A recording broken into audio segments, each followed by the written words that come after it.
Hi, welcome to the State of Decay 2 stream. I'm your host, Geoffrey Card, and we've got a couple of special guests here today. We got Brant Fitzgerald, who is hard at work playing Daybreak right now, and Ocala Scott-Bellows, who is a senior concept artist here and was heavily involved in the direction of Daybreak. Hi, everybody.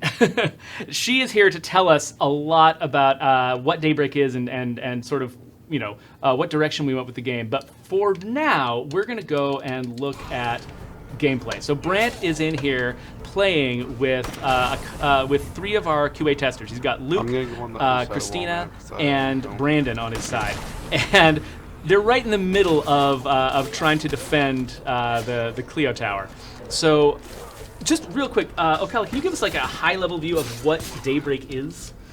Well, I mean, it's basically State of Decay's version of horde mode, and we're throwing as many difficult waves at you as we could fit into, well, 7, as many difficult zombies as we could fit into 7 waves. And in this, we were hoping to give you guys some cool stuff to use in your communities back in the base game, but this is low risk to your communities, which was also an intent. So each time you play Daybreak, you get brand new characters that you don't need to really invest in all that much. Yeah, you get to be they're not disposable, but they are soldiers who will, you know, always be there at your beck and call and disappear when you don't need them. So, yeah. So these guys, they exist separately from your community. So they don't come from your community, and you don't bring these exact guys back to your community. No, but once you do earn all the rewards, you should be able to recruit one of them to your community in the future. So that will be pretty cool if you guys get there. I've never gotten that far. This game is way too hard for me. Yeah. Jug on wall 1. So yeah, we can see that. So so Daybreak is, the idea was for it to be fun in and of itself. It's just like a crazy, challenging, insane experience. But then, if people are more invested in the base game, there's still a lot of stuff for them to get out of it for that too, right? Oh, definitely. We have lots of weapons. We have some facilities, and like I said, we have a character you can get. One of our facilities even introduces little sieges on your base in a sort of mini Daybreak style. So there's a lot to do, and also we tried to slip in some little hints of story into this that people who play State of Decay are probably going to find rewarding, especially, you know, in relation to the whole game. Yeah, like one of the things that I used to say all the time when we were hyping the Year 1 Survival Edition, which introduced Clio and Clio drops into the game, was, you know, this is a big mystery right now, but don't worry, we're planning on paying it off in the future. And then State of Decay 2 came out, and there wasn't any mention of Clio. There wasn't any mention of Clio whatsoever in that, right? They're in. This is where we're bringing that back. Yeah, this is sort of a hint at the beginning of that, like paying off that story. Cool. So people have been wondering about Clio for a long time. There's a reason for them to come and check this out. You got it. They're tackling you on the ground. You're not. So Gaming Forever 1 wants to know, are we planning on expanding the base game to include the Blood Plague Juggernaut and stuff like that? So we haven't done that right now. We haven't done that right now. There is a lot of technology that went into making Daybreak that we are hopeful will augment the base game somehow in the future. Right now it doesn't, but this is kind of testing ground for something that might happen. So yeah, we hope so. We would love to bring the blood jug into the base game. Yeah, no, we're all looking forward to the time when we can see that guy again, coming in and attacking our favorite blood jug on the right. You guys notice I'm the first one who died out of all these experts. Styles313 wants to know if we turned our brightness up, because it looks more like night when they play. So yeah, I always turn, whenever we're streaming, I always turn the gamma all the way up, so that, to make sure that you guys can always see stuff on the screen, because sometimes our game can get really, really dark, and while that's, you know, great for atmosphere, it's not always great for streaming. So we want to make sure you guys can see everything. So that's why it's a little brighter than you would normally see. Also, once we get, the closer we get to the end of the experience, the more, the lighter it gets, right? Yeah. There is, hopefully if you make it to Daybreak, you will actually see the sun come up in this area. So that was great fun engineering that. And our lighter got to play with some really cool lighting on this, because it's such a small area. It doesn't have the same day-night cycle that our base game does. He got to really flex his muscles with lighting. So hopefully you enjoy that sunrise. Yeah, there's a lot, like, the smaller an area you constrain the game to, it seems like the more opportunities artists have to really shine. Yeah, I mean, it's easier to cover that space with a lot of love and effort when it's tiny. So that's another way that Daybreak was sort of a little sandbox for us for trying to figure some things out, and I think we had a good time with it. So Brant, what are you guys doing right here? You're running out in the middle of a field? Yep. We beat the wave and we got some Clio drops, so we're going out to gear up with some of the new gear. Like I just got an axe, which is the best weapon in the whole world. I love how you had to restrain yourself from cursing. The weapon's so good. I'm cursing. I want to curse because I got my butt handed to me in the last round. So it looks like you just finished 4 waves. I just checked the HUD behind your picture there. And you've got 1 minute left before the next one starts? So what do you want to do usually between waves? So what we're doing is we're running out, getting the tech, getting the new tech, getting refurbished, going back, and we're sharing what we found and what we're not going to use personally. We're sharing with the group. So that's something we actually, a lot of folks, we watched a lot of people play this game like at PAX and at Gamescom, and it was always like new pickup groups who'd never played before, and so we didn't get to see them doing a lot of these really cooperative behaviors, like if you find a bunch of shotgun shells and you can't use them right now, you bring them back and put them in the shotgun box, and then somebody who's using a shotgun come back and grab the shells, and you can all sort of share the wealth. So it's cool to be able to watch you do that, and hoping that that a lot of folks who have not yet played Daybreak can sort of get some pointers from the way our QA team has learned to play. I do. You do? Okay, I'll drop it for you. You can hear in the background that our QA team is chattering with each other. This game requires a lot of communication when you want to do well as a group. Brandon, I'm only assuming it was you, but did you put shotgun shells in the center chest in the back? Got it. Because The best inventory is So you can drop stuff in the chest in the back, or you can just drop stuff on the ground. People share stuff a lot of different ways. That's false. It's not the best. No, it's not. Best inventory is the ground. So Putting some stimulants Gaming in Forever there. 1 on Mixer wants to know if we've made any progress on the audio bug or the save bug. We can't announce anything right now, but we have been working on those very hard, and hopefully we'll have something to share with you very soon. But not right at this second. We didn't issue a patch with the release of Daybreak that solved those issues, but we're getting very close. I stand by my words.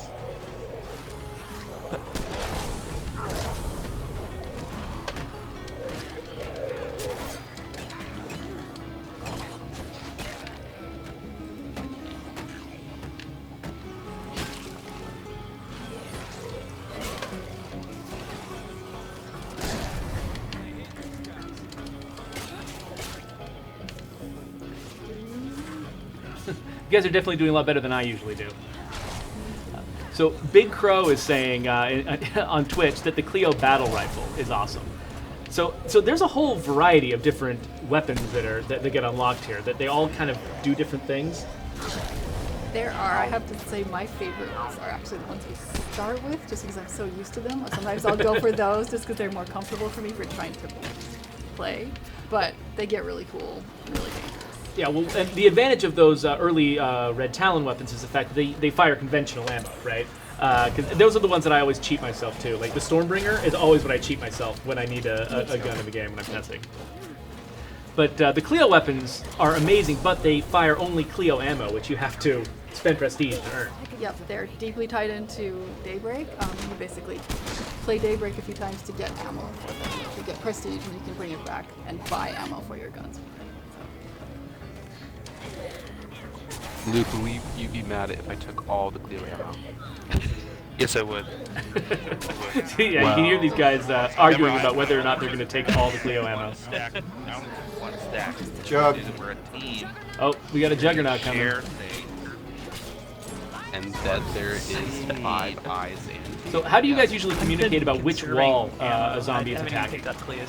Do you number them? Do you say far left, far right? There's a blood jar right That there. Brandon? And I think the State of Decay is thinking of our teammates first. I think these guys are really intent on playing the game right now. For me, I always wind up my saying far team might left, not far die, right, so but they'll it's really not confusing. burn Someone's on like, them. my right or your right? Because if they're So- outside, they don't know. Yeah. Some players like to number them, which I Juggernaut's think these down, guys are and doing. Yeah, that's what I keep hearing in the background, yeah. I'm on fire. Everybody's on fire. The Juggernaut's Okay, on I'm fire, holding. Brant's on fire.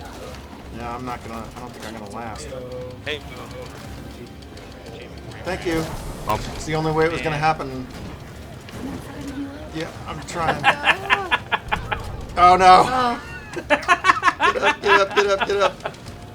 Get up. probably to die. With It's the okay, probably I gotcha. hundreds of times I've watched this You're game welcome. played and played it myself, I still get really tense about it. Like, I'm hopping up. still makes me really nervous and really excited when people win. And then I'll fix So all Senator three. Coe wants to know, are the weapons and the other rewards you unlock, are they unlocked randomly or are they Wall unlocked in three's like a down, certain wall order? three's back. We actually have tiers, so if you manage I to used do to walk Cleo. the first 3 waves, you will get the whole first tier eventually of weapons, but if Alright, you never I'm gonna make try it this. into, I believe, Somebody got the This is tech? a strategy this that we you want. Wall will one unlock down. that second tier. Crap. However, if I'm you only fixing ever wall manage three. to get through those first 3 waves, you'll three's still down. get prestige. I'm protecting So you Theo. can start buying ammo for at least the weapons you did get. We were hoping to give incentive for people to really try and beat it, so Over to wall. to get the best weapons trying to and repair facilities, wall we want one. you to get all the Oh, waves crap. up and finish.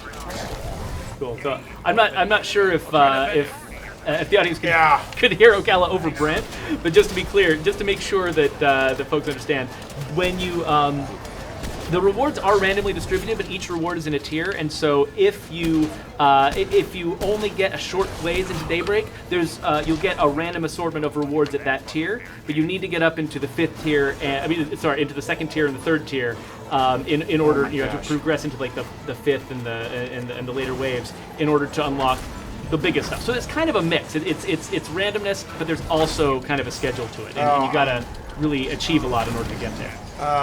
Wall 2 down with Blood Jug and Feral. It's a party. Oh, 2 walls down. Oh, Oh no! I'm going to wall 2. It's trying the to fix end. No. We're in wave 5. This is only wave 5. Your Only- technicians only got half. Quiet you. Not you, Cal. I'll be quiet. No, I was telling Jeopardy to be quiet. Okay, I got Okay, That's we got karma. one. Oh, he's almost down, your technician. Feral's down. Oh, one more hit. Oh! Oh no. Good try. Good try. Wow. I blame Brandon for taking all the Cleo ammo. no, it It's always good wasn't to my place fault. blame. Let's just go ahead and say it. It was my fault. So let's hold on the screen for just a little bit and talk about what's going on here. So here's your stats, and you're being awarded prestige for all these things that you accomplished. So 345 prestige for surviving 5 waves, and then prestige for all these zombie kills too, including 25 for that Blood Plague Juggernaut. And then 34 regular Like you were zombies. stuck like that? Only 2 Yeah. team deaths. I think we witnessed one of those on Brant's side. Yeah. So and then what's next after this? Should see some Rewards. So we got a Cleo Warhammer and a remote grenade. Now, Big Crow was just saying that he likes the remote grenades. He's been trying them out. And so these are unlocked in Daybreak right now, right? So these are not Yes, unlocked yeah, in the base these game aren't right in the now. base game yet, but eventually you will be able to unlock. I mean, if you keep playing, you should be able to unlock them in the base game as well, and then spend prestige on them once you get back to your main community and summon the trader. So, All right. Well, hey, thank you, Ocala, for giving us the rundown on Daybreak and problem. coming in here and chatting with us. We're gonna thank her and swap her out for Luis. You just showed up. Yes. Thanks, okay. bye everybody.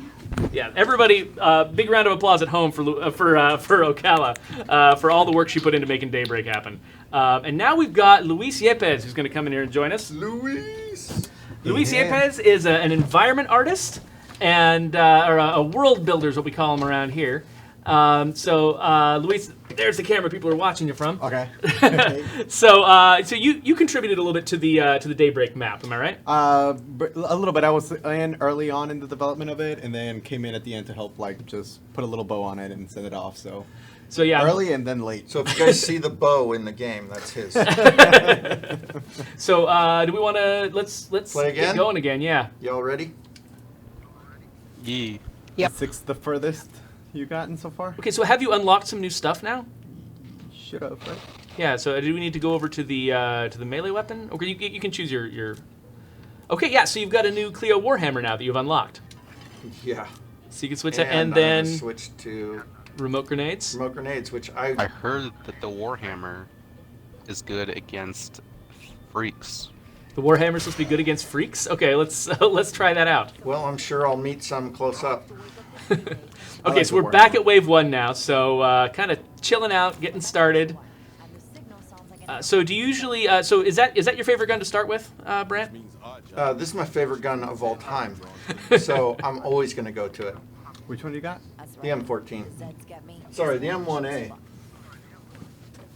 All the grognards can calm down. I said it. I said it correctly. I put 762M on the far right.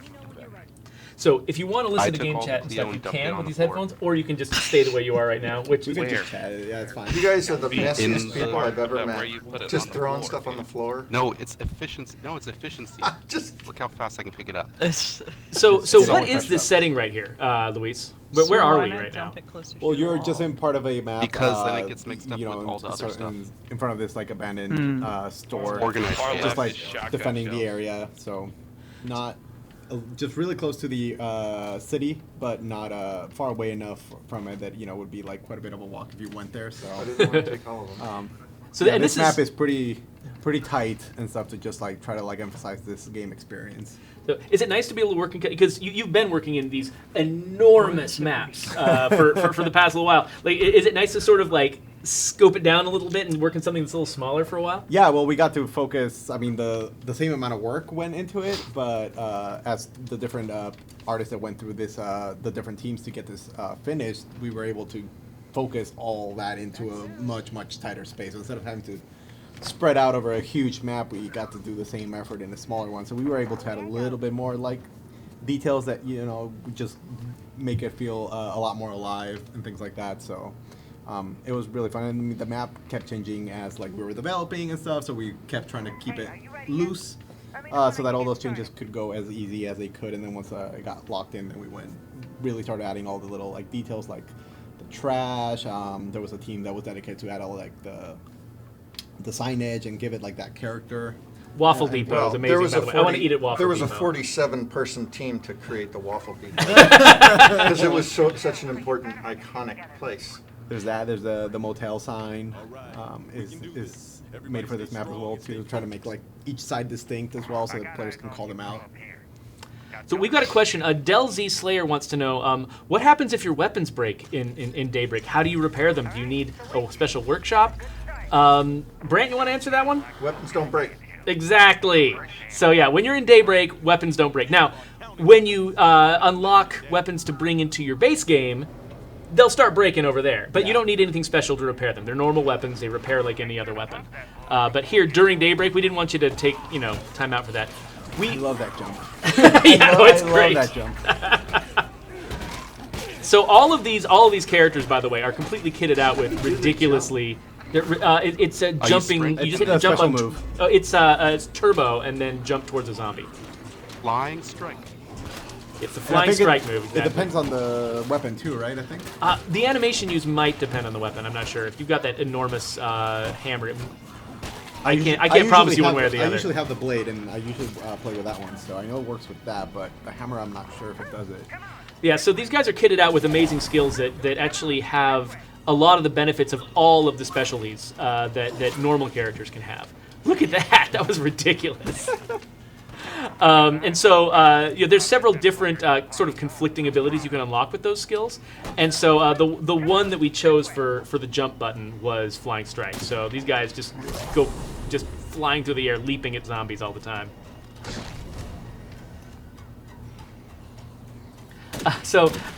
Shinachi Wolf wants to know, how many items can we drop on the floor before they start despawning? It's a very high number.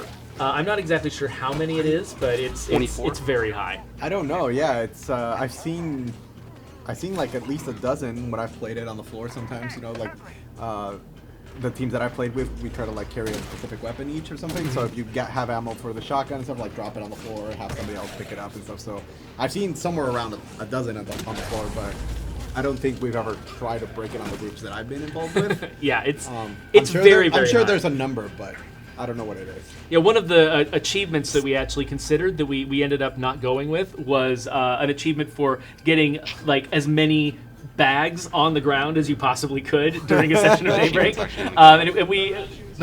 We were aiming at a very high number, and we ended up not going with that achievement. We went with other stuff, but I think I've still got the image that Doug made for that Oh, achievement. really? though. Yeah, He made an image for it? he made an image for it. Yeah, it's just a giant pile of bags. It's great. Did we not get a drop in between the first wave?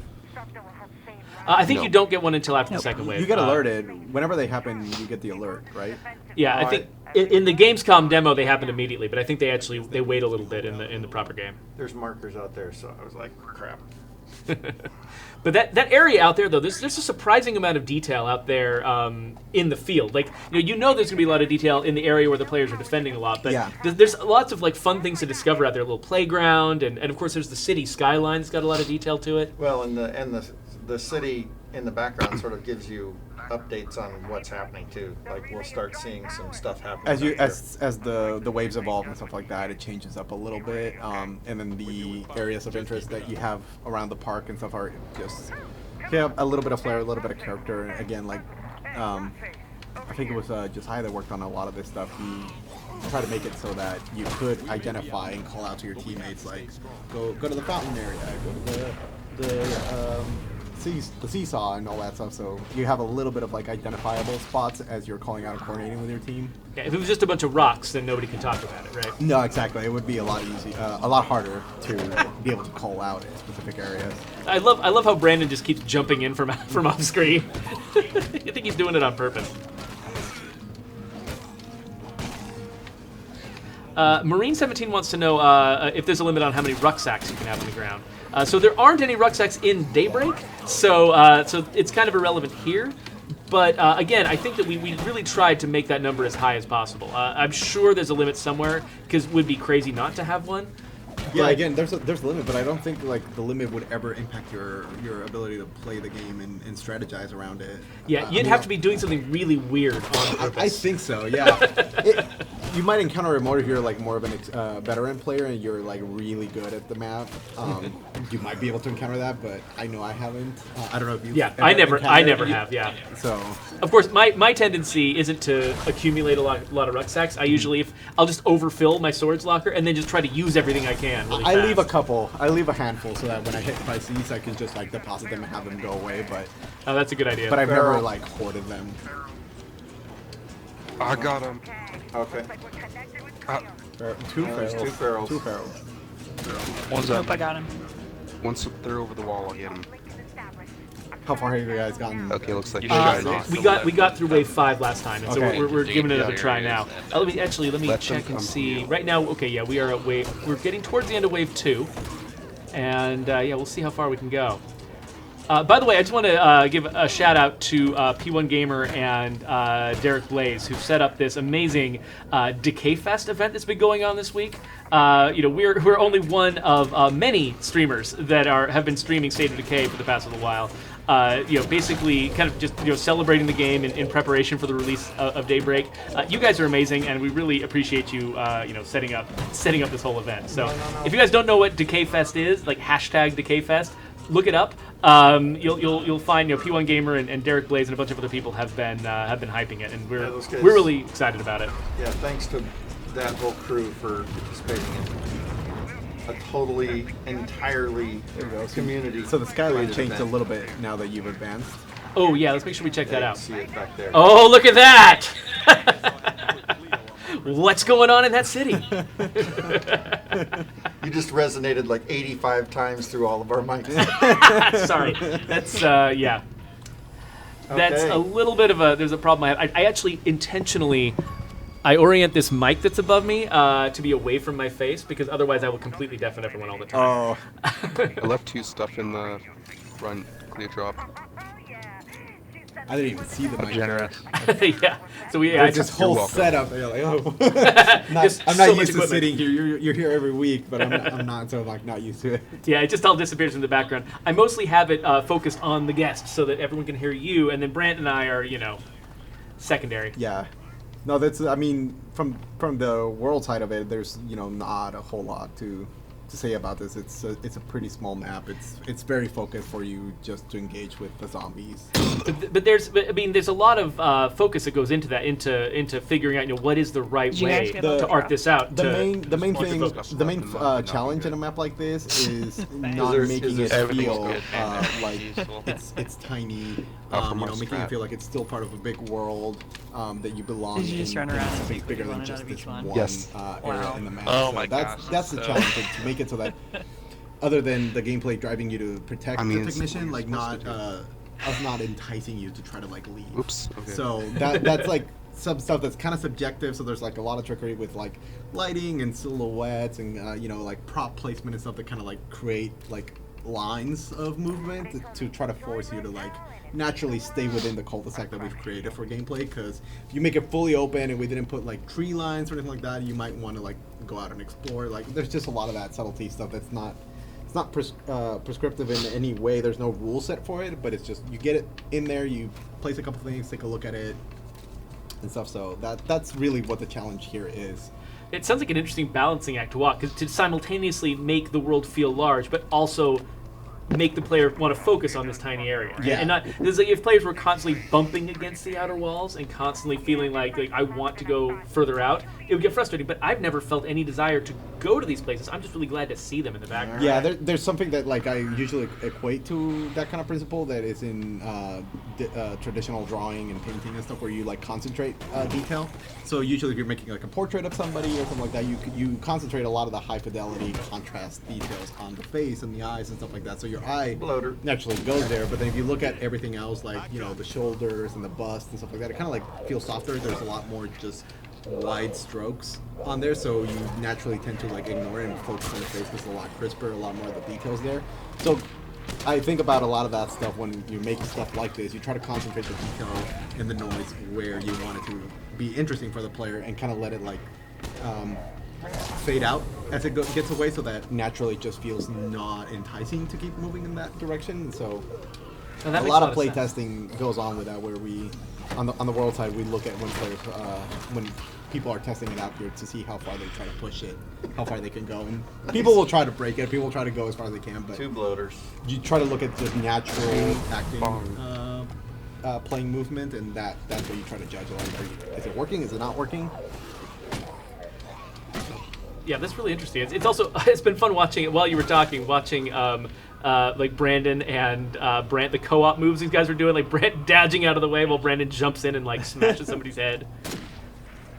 Yeah, it's cool how like you can learn so much from like just classical art techniques. You think people imagine that video games are this whole new world where everything is completely different. Oh, it's interactive and you're exploring it. It's just whole new rules. But really, a lot of the same lessons that artists have been learning for hundreds of years still totally apply to the work that you're doing now. Yeah, there's a really cool. I like it because I get to think of a lot about like psychology things and things of the art background that I have, and they play each other. And the psychology part of it comes into play because you try to think about player behavior, which you don't have when you're making just like pure art, right?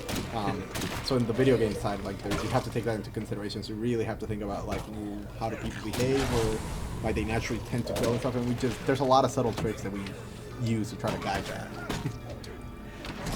So some folks in the chat are noticing that there's kind of a similarity between Daybreak and Lifeline, because State of Decay Lifeline was it was the second expansion to the original State of Decay, and it had it was different from Daybreak in a lot of ways, because you were playing proper State of Decay. You were running around collecting resources, bringing them back to a base, building facilities, a bunch of stuff you don't do in Daybreak.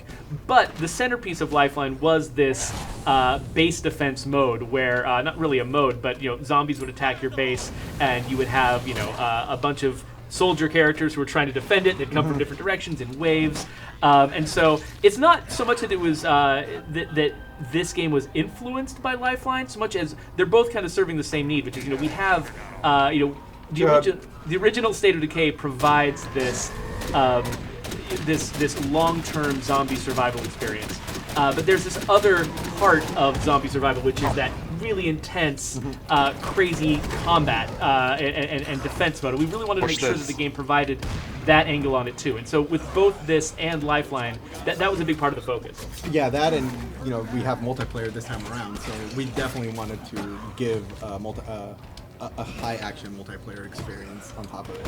So that is a really good point, yeah, because in Lifeline, I think Lifeline might have been one of the things that made people want multiplayer in the original State of Decay the most, right? Yeah, I mean, there's some obvious inspiration that we took, but it's not the same restrictions that we had for that one as the ones that we have now, and so multiplayer being a much bigger deal than, it wasn't the thing in that one, so we definitely had to like take into consideration No a lot of that problems. stuff. And I mean, you remember all the iterations that we did Yeah. on how to make multiplayer more enticing and stuff in this mode. So Yeah, exactly. We definitely put a lot of kind of experimentation, prototyping into trying to nail down what the best experience for this really was going to be. So Asgard wants to know, it says, so can you guys talk about how much prestige it takes to buy Red Talon soldiers and other such items? I haven't been able to look at that stuff all yet, but the info is out there now. How about how much gameplay is it to earn such items from traders? Brian is the person to He is do the that, expert, and I don't want to. I don't wanna guess, I don't yeah. want to guess and give wrong information here. I know the prestige amount for recruit. Yeah, recruitment is it's like 3,200, right? Like 3,250, Yeah. something like that. The recruitment is pretty high, but items are a little bit cheaper than that, I think. But Yes. I don't know. It also varies depending on the Anybody find a Clio gun? Yeah. on the item, right? So we earned somewhere in 3 digits of prestige, like about, I don't know, maybe halfway to 1,000 or something with our last session, and it takes 3,000 something to recruit a soldier. So probably about 6 sessions like the one we just finished to recruit a soldier. And if you actually, we did a video about this last week. It's 24 called bags. Daybreak Rewards. If you go to our YouTube channel, the Undead Labs YouTube channel, and look for Daybreak Rewards, You guys find the gear I dropped? Brian at goes through the Foundation? entire thing, and he Yes. I think he actually at some point Some either in stuff. that video or in the previous one he I'll just estimated look at this. how many sessions of how many victories in Daybreak it would take to unlock and Oh, this goes to the purchase Cleo pile. everything, and it was There was somewhere a- in the high 20s, I think. Yeah, he knows those numbers really, really well, and there was a lot of care into, I think, balancing it so that you're always making some sort of progress towards Yeah. it, so you're always gaining that currency so you can go and unlock those things in the base game. But we do require you to have a little bit more of a high skill set and experience in the game to unlock the much higher tier weapons, but in terms of the economy to buy them, you're always making some progress. Obviously, the further you can get into it and the better you get at the game, you're going to be able to earn more. Yeah. But that was, I think, very important for us to, like, that players of all skill sets were still making progress regardless of their skill set. So Yeah, no, absolutely. So it definitely takes a while, and but yeah, you can look that up to. Oh, and another place that you can look actually is the Blaise Experience podcast. It's Blaise spelled like the French name, like Blaise Pascal, and Experience XP-erience. If you look up that podcast, his last episode actually went into detail. He did screen grabs of our. I was like, who is that? He's a podcaster. He's awesome. I listen to his podcast every week because he goes through tons of our content and gives all the details and all of his reactions to it, and it's really great feedback. But he actually screen grabbed one of our streams and wrote down all of the costs of all of the rewards. So if you really want a resource there, you can check out his podcast. Yeah. I'll see if I can once this goes on YouTube, I'll see if I can link it in the doobly doo. No, it'd be good to give that information out. Just come to it. Mr. Stainless is another one that I usually watch too. He does some good job at like breaking down some of the videos and information that we release. Zombie Ed wants to know, he heard that we had actually scanned a lot more faces than we ended up using in the game. He wants to know if we're going to start sort of peppering those faces in future updates. I hope so. Yeah, we hope so too. One of the main concerns we have there is we want to keep the diversity of our game fairly high, and so we want to make sure that we're filling in faces in the places where we have gaps or where we have kind of a low population, and so we're kind of being choosy now about like which faces we grab and which faces we want to fill in to make sure that the variety of characters that we have stays pretty consistent. Yeah. So that's one of the main things in our mind, but yeah, I'm sure at some point that we'll end up expanding the list. Yeah, we scanned more faces than we were able to get in on time, but there's a backlog of them. I think Yeah. Didn't we do like an entire soccer team or something at one point? I don't know. I know I'm in the backlog. Like my face was scanned and stuff, and mine is one of those that is like on standby. Yeah, mine never did. I was not willing to shave my beard, so. Oh, you didn't get scanned? I didn't get scanned. No, because they're like, you have to shave your beard. I'm like, I look weird without this. I haven't seen my face without this beard so long. Oh, I know it grows back.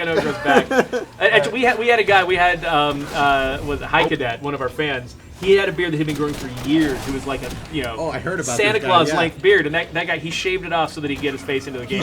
He showed up with the beard, correct? And then I think he went and shaved it, And then came right back. and then came right back. Yeah. That sounds right. Yeah. Is this You know the person, right? I think. Oh, I know High Cadet really well. Is that the person that did this? Yeah. Okay, yeah. Yeah, he had his beard back before we finished his scan session, basically. Just willed it, willed it into being. I think he taped it back on.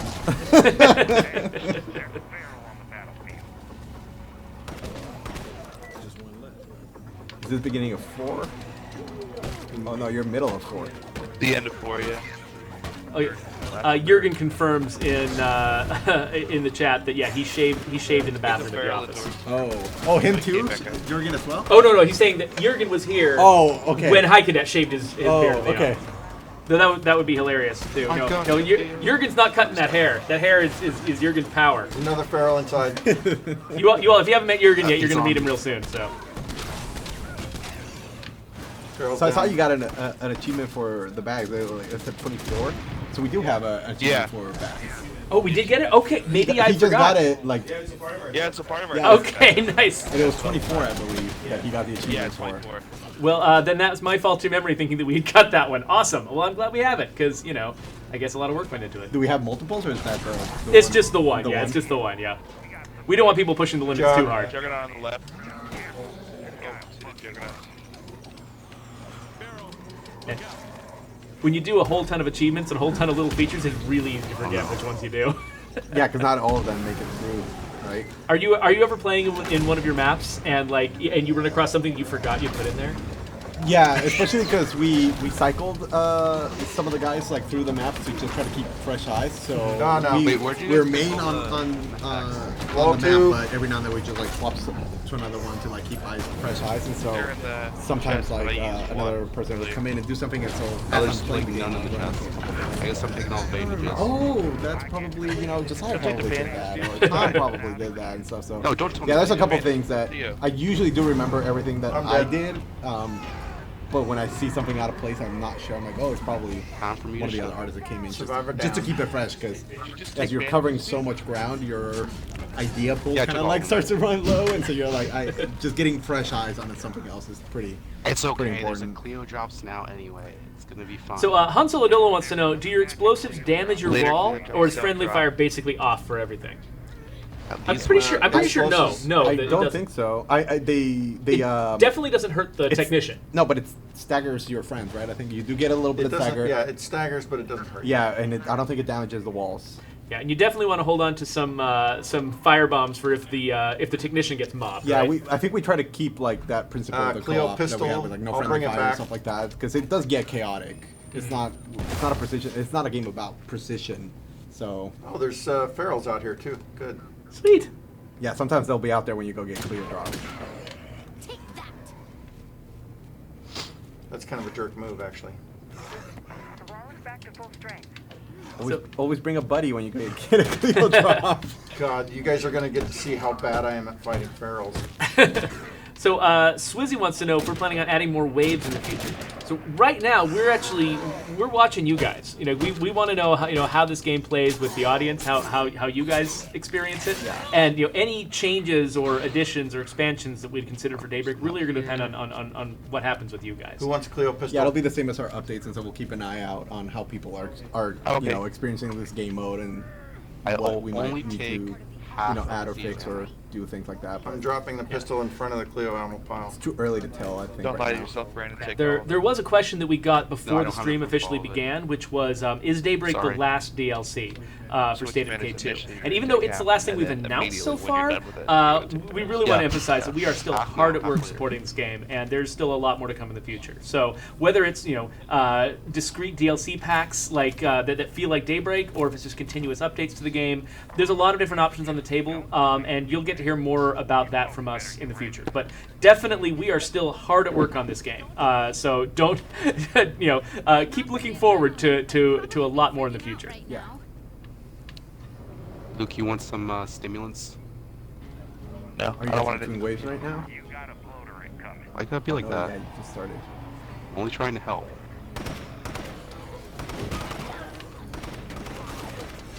One of the things I love seeing is when Matt and Dan, and then we're able to get the destructible walls in.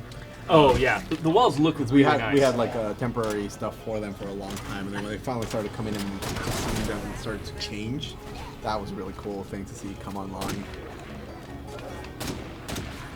Yeah, because you can kind of, just looking at these walls, you can kind of imagine what the gray boxes probably look like. And it's probably easy to be like, it's just a big rectangle with a hole in it. How's that going to look? Yeah, it was pretty basic at the very beginning. I think like for like the majority of the middle of the development of it, they did look close to what they look like now, with no textures or anything like that. But they would just pop their states, like different stages and stuff. And when our tech artists and stuff were able to get the blending between the different stages, that like started to look really good. So as they're hitting it, you just slowly see them degrade. Yeah, that was really, really cool to see come online.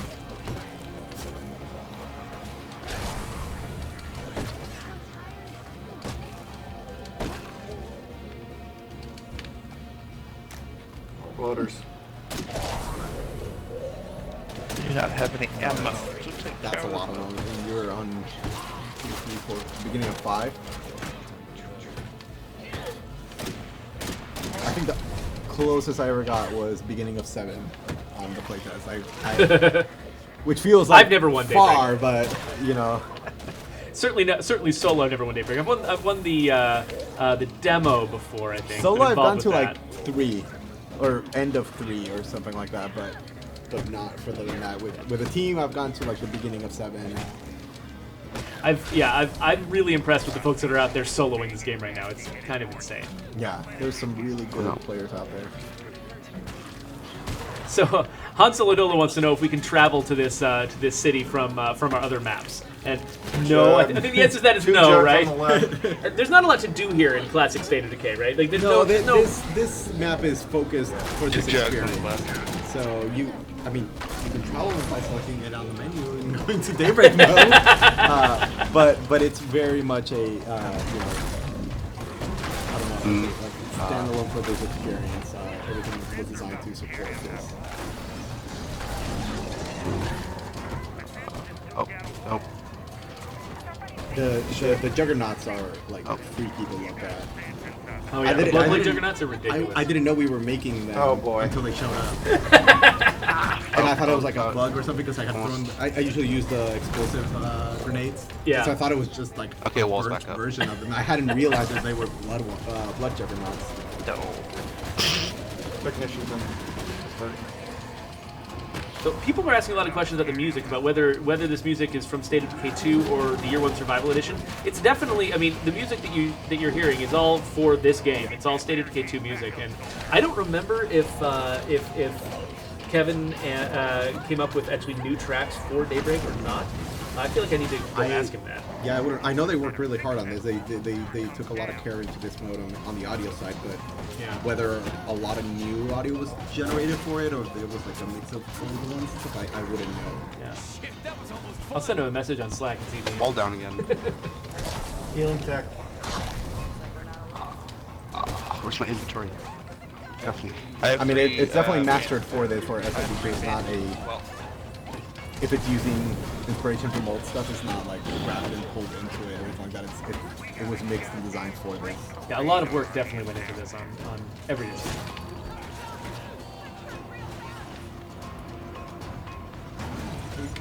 Doing pretty good with your technicians. Oh, Survivor. Stop moving. Oh, okay. No, keep moving, technician. Dude, I'll usually try to like. Oh, hey, we got a new guest in here. Okay. So we have a dog-friendly office here, oh my god, Luis's dog, who was a subject of one of our trivia questions back in the day, has come to join us. We're in trouble. There we are. Oh no! It is actually about time to say goodbye to Luis and bring Jørgen in here. So well, thanks everybody. Yeah, and thank you guys, by the way, for timing all of your defeats to go exactly with when we're bringing in new guests. We totally planned that one. So far, we're 2 for 2. That way. Omnipotent is everywhere. Omnipotent means you can do anything. Omniscient means you know everything. That's right. Omnipresence. Omnipresence? Feel free to make fun of me, chat. So yeah, we're going into. Can I sit down here? Is Yeah, that yeah. Go ahead and sit down here. I'm so and confused. I'm not used to being on this side of the room. I don't even know where am I looking. How am I even... What do I so need that's to your do camera different? right over there, and that's your name down below you. You are Jørgen Tjernø. I'm getting better every time, right? Jørgen Tjernø. Okay, thank Don't you. listen I'll to just that let you guy. say it. I'll just let you Hey, say look it. at that. I can bring up Cleo Pistol to start. Nice. Oh, let's look at that. So, yeah, okay. So you can. Okay, you've unlocked a reward that you can actually start with the Cleo pistol. Do you want to start with the Cleo pistol, or do you still like the? Oh no, I'm not gonna touch that thing. So If you start with the Cleo pistol, Brandon will Yeah, I'm not gonna do I'm it. not gonna lie, I would do that. So what? You got another gear? You got the Warhammer. Just watching these play. yeah, Yeah. we've also unlocked the remote It grenades. was a little cringe-worthy, but you know I gotta keep tabs on what you're up to, right? Exactly. So Jørgen is a programmer, and he did a lot of early work on Daybreak, You wanna hug me? You wanna hug me? creating, and you know what? I think I'll leave this alone for a sec. Lovely. Anyway, Sorry. Jørgen did a lot of the early work, sort of differentiating this game mode and sort of setting up the infrastructure for this before moving on to bigger and secreter things. That's right. Bigger and secreter. I don't know. Well, okay. We're not gonna do. We're not announcing anything. We're not gonna do work measurement competitions. Yeah. Here. Like, what's the bigger project? But no, I mean, I was excited because I got pulled into Daybreak pretty early and was part of prototyping the mode when we were first getting together and figuring out like what is it that we want to make, like how do we want it to play and how do we want it to feel. But the weird part of that is that I haven't been playing it nearly as much in the kind of maybe month or two leading up to shipping it. So I'm actually kind of disconnected from what the game actually shipped like because what we were doing was like early prototyping and it was very different. Now it looks all amazing, Louise's world art and everybody, pitching in.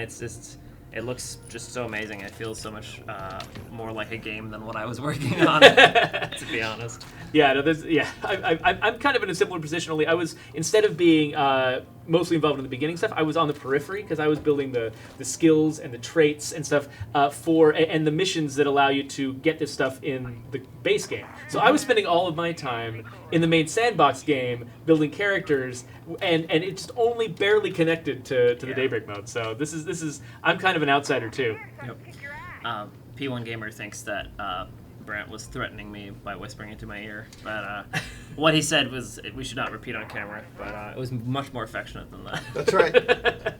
I have a lot of love for. I'm not even trying to say your name. That's how much love I've got. It's like one of those yin and yang relationships. I bring the hair, you bring the smoothness, Well, you know. every time I say Jørgen, I want to say Proc now. Proc now? Yeah. What is the reference here? I think I'm missing it. I am so old. I am so old. To be I don't know fair, what you're talking about That's- either. I that's grew that- up in a different country. This is that moment where it's like in Spider-Man where Peter Parker goes, remember that really old movie, Empire Strikes Back?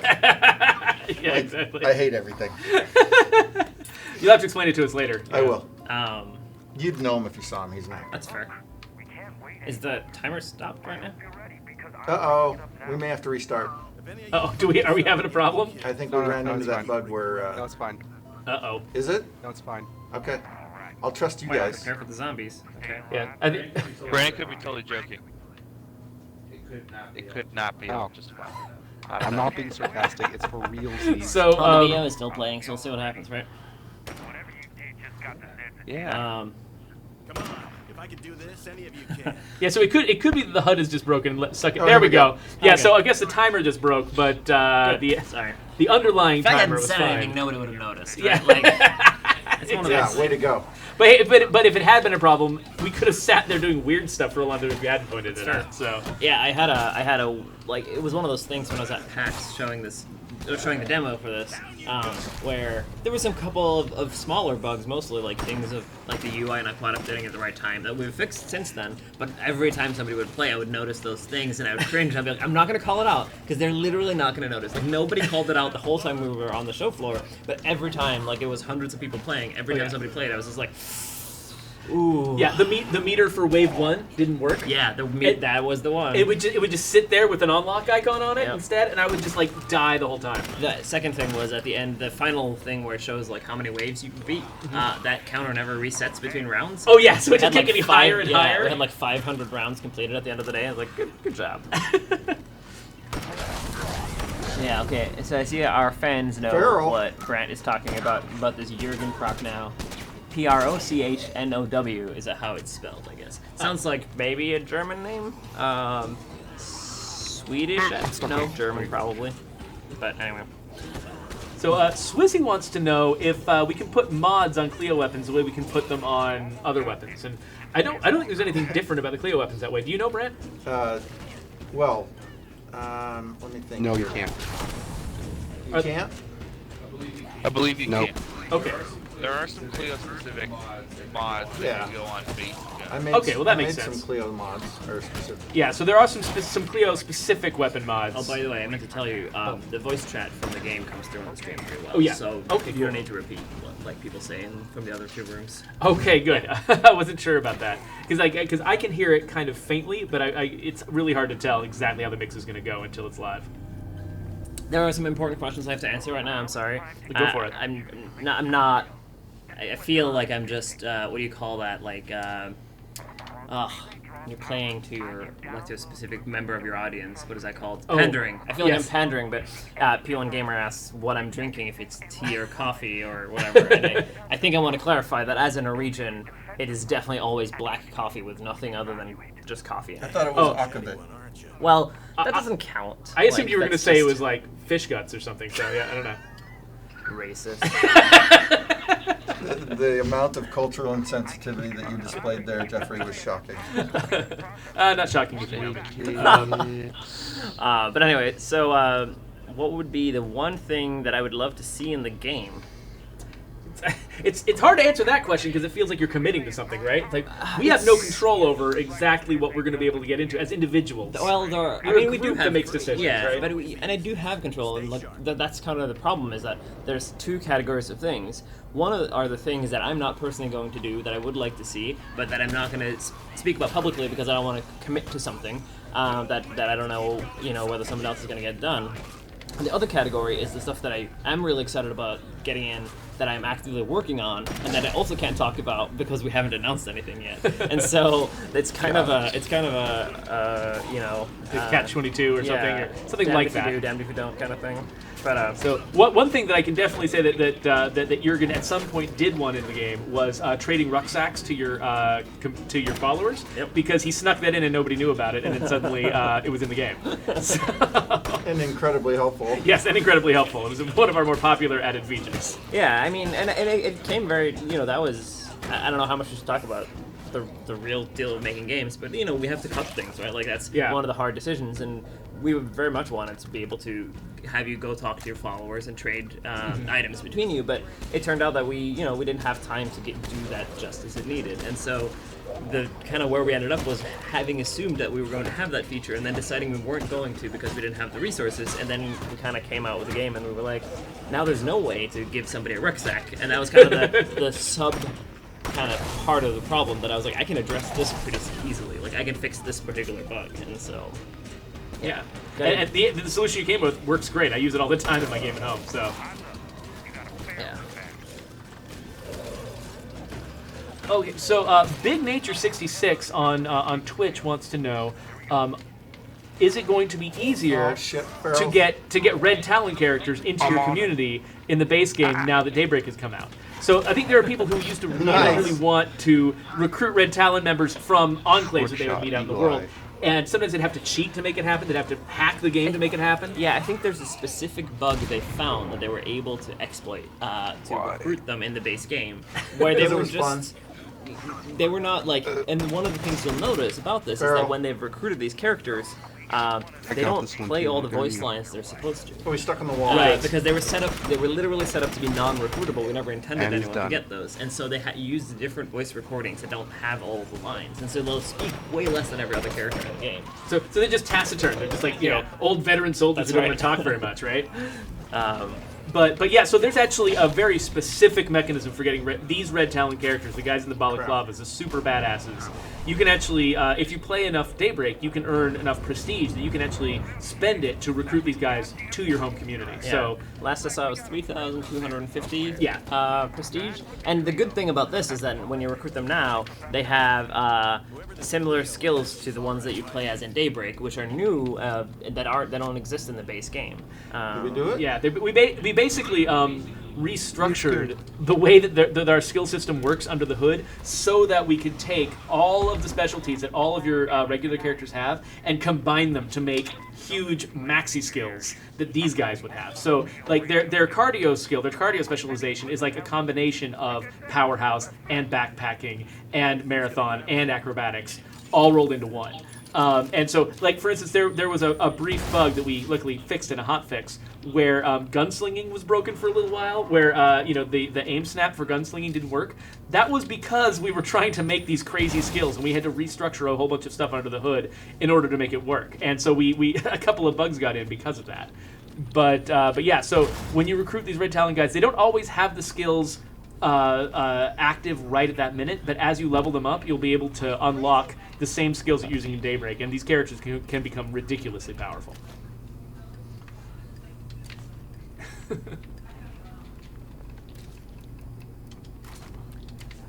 Let's see. Brandon, where'd you put the Cleo ammo? Oh, here it is. Oh, I was just getting around to dropping it. Should we Also bother lost, fixing the yellow wall, or we're gonna wait till it gets hurt more? There is a question about We can wait. motorcycles. Yeah, I saw that. I was kind of like typically try to carefully wait. ignoring that one. Not sure that's the best. Yeah. I mean, I think as developers, it's hard for us, right? There are two things we don't like to do. I'll put the we don't want last to commit loss to on not me doing something because I we might might have died change our while mind in the moving future. off, yeah. And we also don't want to like focus on the things that we're not going to do. But in terms of motorcycles, implementing a new system that supports vehicles with only 2 wheels as opposed to 4 wheels is a surprising amount of work, right? Like, it's a lot easier to add a different car, a different truck or something that we've already had, and it can behave differently, but still, as long as it's using 4 wheels and it has, uses all the same base technology we've done, it's a lot less work. And all the same character animations too. Yeah. I mean, because character animations are one of our big costs it's really hard for us to add new animations to the game right now because our characters are already so huge. Yeah. And motorcycles demand an entirely new set of animations, And I mean, we've done some thought, like some of our thinking process is that, we want to focus on vehicles that have room for at least 3 characters, so that when you have mission followers and a co-op player, for example, you can fit more than just you and one of the people in a car. Because it's really weird when you're being followed by an NPC and they're like running behind your truck, right? Like nobody wants that. And so what we need is sidecars, right? I guess. That's right. No, what we need is to have a motorcycle where we just have enough character animations where 9 characters can all pile onto the same motorcycle. like one on climbing the onto each other's bars backs. in the front, and that's good. I think that's the solution. I'm imagining kind of like a circus act where they're like kind of in a pyramid shape, and like one person juggling at the top. Hansel Adol is suggesting maybe what we need to add is hot air balloons. Hot air balloons. There we go. Oh man, you're giving me like heart palpitations just thinking about adding any kind of flight into the game, and just all the world art we would have to redo if we did that. It's I just chose to ignore that question. Oh, so Sanguinius wants to know. Oh, and somebody says a Zedpelin. Zedpelin, yeah, there you go. Oh boy. Sanguinius wants to know how we access the Red Talon facilities in the game, like because it's not like they do actually crop up as soon as you get Daybreak. I'm pretty sure they start showing up on your menu as something you could potentially build. I believe they actually showed up as soon as we launched 4.0. Oh, that's so right. They were a part of the base management screen since we shipped the game mode the first with all the content for it with 4.0. So it does show up, but then you have to actually unlock them playing the game to get access to them. So each of them has got a special resource that's required to build it, kind of analogous to chemicals or electronics, some of those really rare resources. Some of them are rarer than others, but these ones have unique resources that you need in order to build them, and those resources, they only require 1 each, but those resources are, I think they're called like prefabs or something like that. They're unlocked as rewards in Daybreak, and so when you unlock them in Daybreak, you then have to go back to the base game, you use your radio to call in the prestige trader, and then you go to the trader and you buy those resources from the trader, and then you can bring them back home and use them to outfit your facilities. It'll take time for Cleo to power up the relay. I'll keep downloading as much as I can. Just hold off the zombies. So P1 Gamer wants to ask Jørgen if we're getting play juggernauts in the main game. I think Ocala actually already. To say, yeah, she already addressed Ocala, very masterfully answer that question. Which the answer is, we would love to see some of the things we've put into Daybreak pulled back into the base game. But one of the benefits that we had working on Daybreak was that we didn't have to think about how do we handle, 20 other humans around you. You don't have to handle, the same size world, because the map is kind of a more constrained space. We have a lot more control over how the game plays, and so using that extra budget to add new things was really exciting to us to be able to add like the blood jug and things like that. And well, we all think the blood jug is super cool. If we wanted to put that in the base game, we would have to find a way to accommodate that in terms of how we're using the resources when it comes to memory and things like that. And so, we're not gonna make any commitments to it, but it is something we're investigating and seeing where we can come with. Get to. Yeah, we're just as amused by that idea as you guys are. So we'd like to see this guy show up in the base game. Well, P1 Gamer says that would be lovely. That's good. I feel like I need to take some questions from people whose usernames I don't recognize because, like I said, I don't want to seem like I'm pandering. But people got to ask more questions. I think is the real thing here. I do see a lot of questions about what we're going to do in the future, and I think we would all love to talk very candidly about that. TBD. It is all TBD. We're still fleshing out our own internal schedules. We're still deciding how those things are going to look and which parts we're going to cut and which parts we're going to keep. And so we do try to be a little careful about not talking about it too much before we're in a more certain place. So we're for sure going to announce it. We'll make sure you guys know once we've decided on something new. But for the time being, we're not I don't want to keep answering this question over and over again because then I'm taking airtime away from answering other questions. But I do want to address it in a kind of a serious way that we know that you guys want to know more about what we're doing. We want to share it, and once we're in a better place, we will talk about it. We will say that thanks to everyone for coming by and sharing this special day with us. Mm-hmm.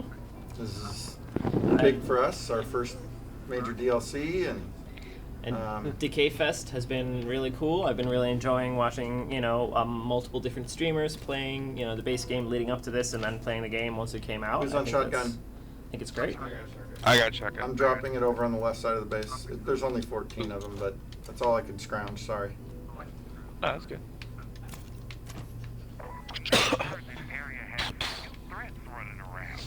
Cool. Oh no, I have 9 remote explosives. Dang it. So Swizzy was asking about monthly challenges. So we aren't doing the same challenge plan that we had for the Year 1 Survival Edition. So for the Year 1 Survival Edition, we were supporting the Xbox Live challenges, where every single month we would have a different in-game challenge, kind of like an achievement that you could accomplish to unlock in-game loot. And so we didn't opt to pursue that particular feature this time around, and so we don't have that, but we do realize, that gave us a lot of opportunities to connect with players of the game and to sort of bring people back and show them new content, and it gave us kind of a reason to play together, and so we really like it. So we are thinking along those lines about what benefits we got from that experience and seeing what we might be able to do in the future that feels like it serves the same needs. Nothing to announce right now, but we are thinking along those lines. Del Z Slayer is asking are the special skills you get as a character randomly generated, or can you select them beforehand? So you're talking about in Daybreak, it kind of works the same way that it does in the base game, where we generate an interesting character based on traits, and that determines which specializations they have. There's no process to pick which specialization you have because your characters are already, seasoned veterans, and so they're already specialized. So you will just kind of get different ones when you spawn in. as far as the operators that you get in the base game, the Red Talon operators, I think that none of those start with specializations. They do. So they usually start with a couple of specializations and then a couple of skills that are not yet specialized, but they have all the specializations for Red Talon guys unlocked. Okay. So that means that when you do level up to 7 stars, you only have one option available with them, which is to specialize into the Red Talon skill that comes with that. The main thing that you don't have a lot of control over is the 5th skill they bring into the game. Now, none of them bring in the classic community skills of things like agriculture or auto mechanics or engineering or any of those. They have their own weird list of 5th skills. And so while they all have access to the same list of core specializations, each of them has a different one of, I think there's about 10 different 5th skills that they can have. Long Day in Rehab asks about the new siege counter that arrived in the base game, which was that is, well, like you guessed, it is an internal thing, behind the scenes thing that we use to help track, where that how that encounter plays out, and it's probably not going to stay, at least not in its current form, in the game. So. Yeah, there's this the thing that you have to do a lot when you're developing a game is that you put something in to just help you understand it, help you tell what's going on, like debug text and stuff like that, and you put it in the game for reals so that you can test out your work, and then it's very easy to accidentally leave something in that you didn't actually mean for everybody to see. I've done that before too, and so it's a pretty common thing. So yeah, but it is interesting seeing that people actually really. You guys are welcome. Like all the reactions I've gotten to it have been positive, even though it was really meant as a debug thing. Yep. Yeah. Just congrats. Teamwork takes teamwork. Mages is asking if we can remove the cap for recruiting 9 members, since you can theoretically get up to 12. So the reason that those 2 numbers exist as separate numbers is because we work really hard to make sure that you can complete your legacy goals and legacy your community. And some of those legacy missions require you to be able to recruit more characters. And so we need that number to be flexible. To be flexible, to have so that you cannot get yourself in a situation where you're unable to recruit any more characters. I know that people would love to just have full control over that, but that's why we decided on 9 with 12 as the hard limit.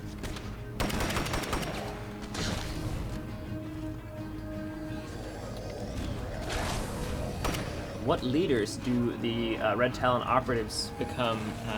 GTA version asks. That's a good question for you. Oh yeah, so theoretically they could be any of the available leader types. They all come from different backgrounds, have different personalities and things like that. So I think all 4 leader types are possible with the Red Talon guys. There was a period of time where I had it set up so that certain ones would tend to have specific personalities, but that actually led to a bug where the tags that I was using on their traits to associate them with different personalities was making it possible for random characters to get Red Talon traits. And so I had to take that out. So really, any Red Talon character could potentially have any of the possible leader types available. So you can, they're not all going to be warlords, basically, I think is what some people are worried about.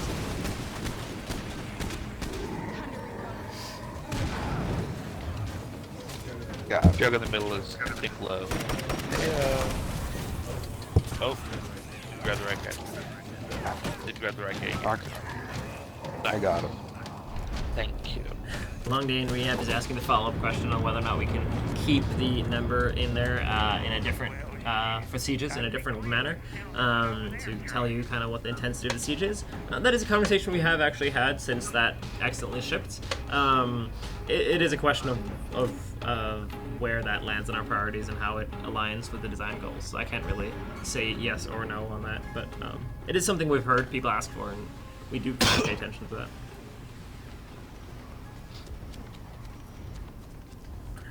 Leo just dropped off a few more presents for you folks.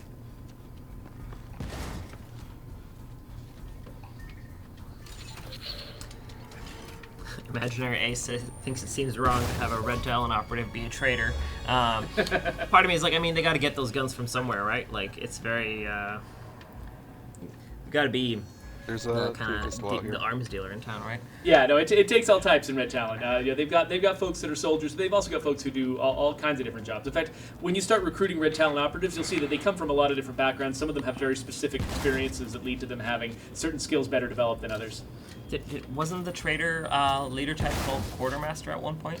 There was one that was called quartermaster that was like trader. I think trader is kind of its own thing, but it's pretty similar to what quartermaster was. Actually, quartermaster, I believe, I think it might be one of the Red Talon traits, actually. Somebody who has experience being a quartermaster. So. There we go.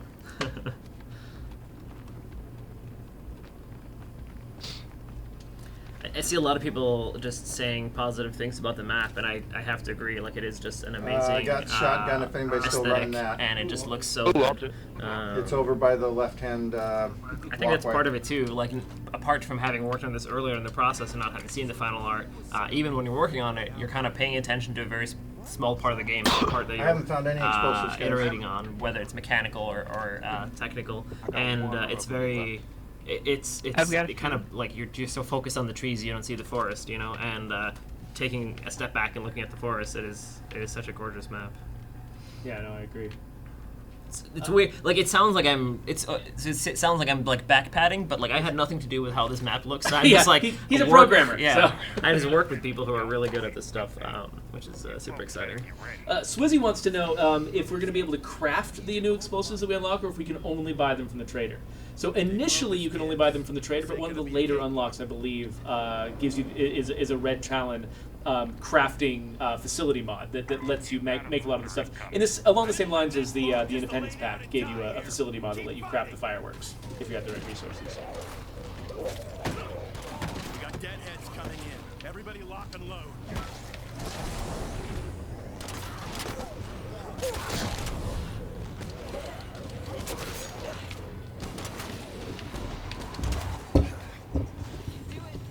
So Derreck Blaise has a question for me. He was actually He was thinking of asking me this on his podcast, but I might be able to answer the question for him now. I've been moving the mic around a lot, so I hope that you can hear me okay. It's like sitting here down in the camera now, so because we're a highly professional podcast.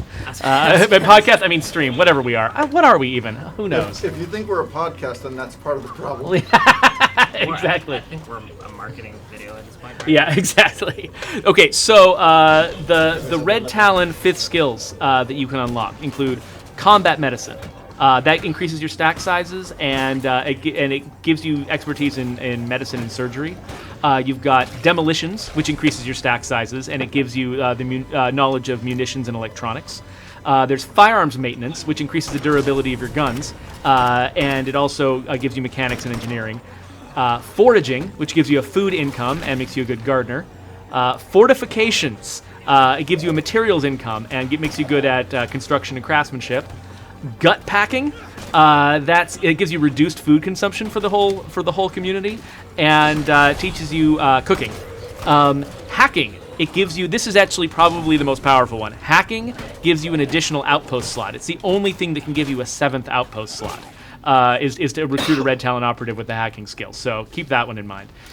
Infrastructure gives you a fuel income and knowledge of utilities. Logistics increases your stack sizes, gives you a parts income and makes you good at metalworking. And mobile operations also gives you a fuel income and it makes you an auto mechanic. So there's the whole list. So that was the only thing. So Derreck did a full breakdown on everything he could come up with that was a part of Daybreak. But that was the one thing where we just didn't put enough examples on the air for him to screen cap them. So now you've got all the data, Derreck. So if you want to stick that on your podcast, feel free. Or, you can just link people to our YouTube channel. They'll be able to get it there, too. They're both down. Whoa. Shit. Why did... Okay, chugs are down. I was taking one down and then Oh, crap. this grenade came in.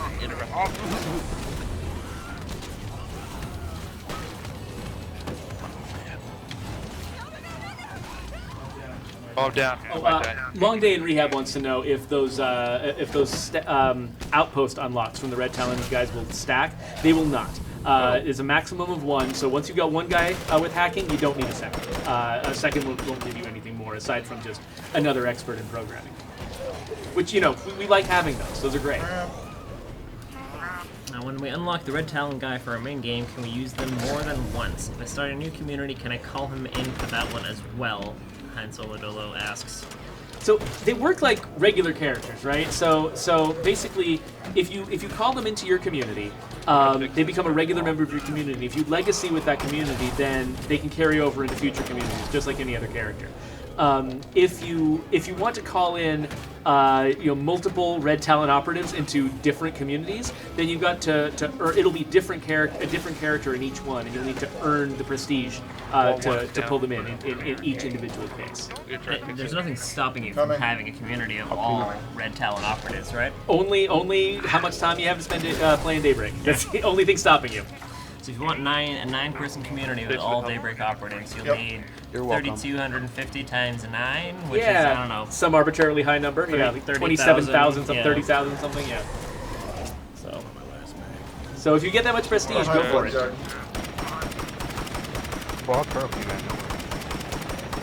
I killed one of the barrels.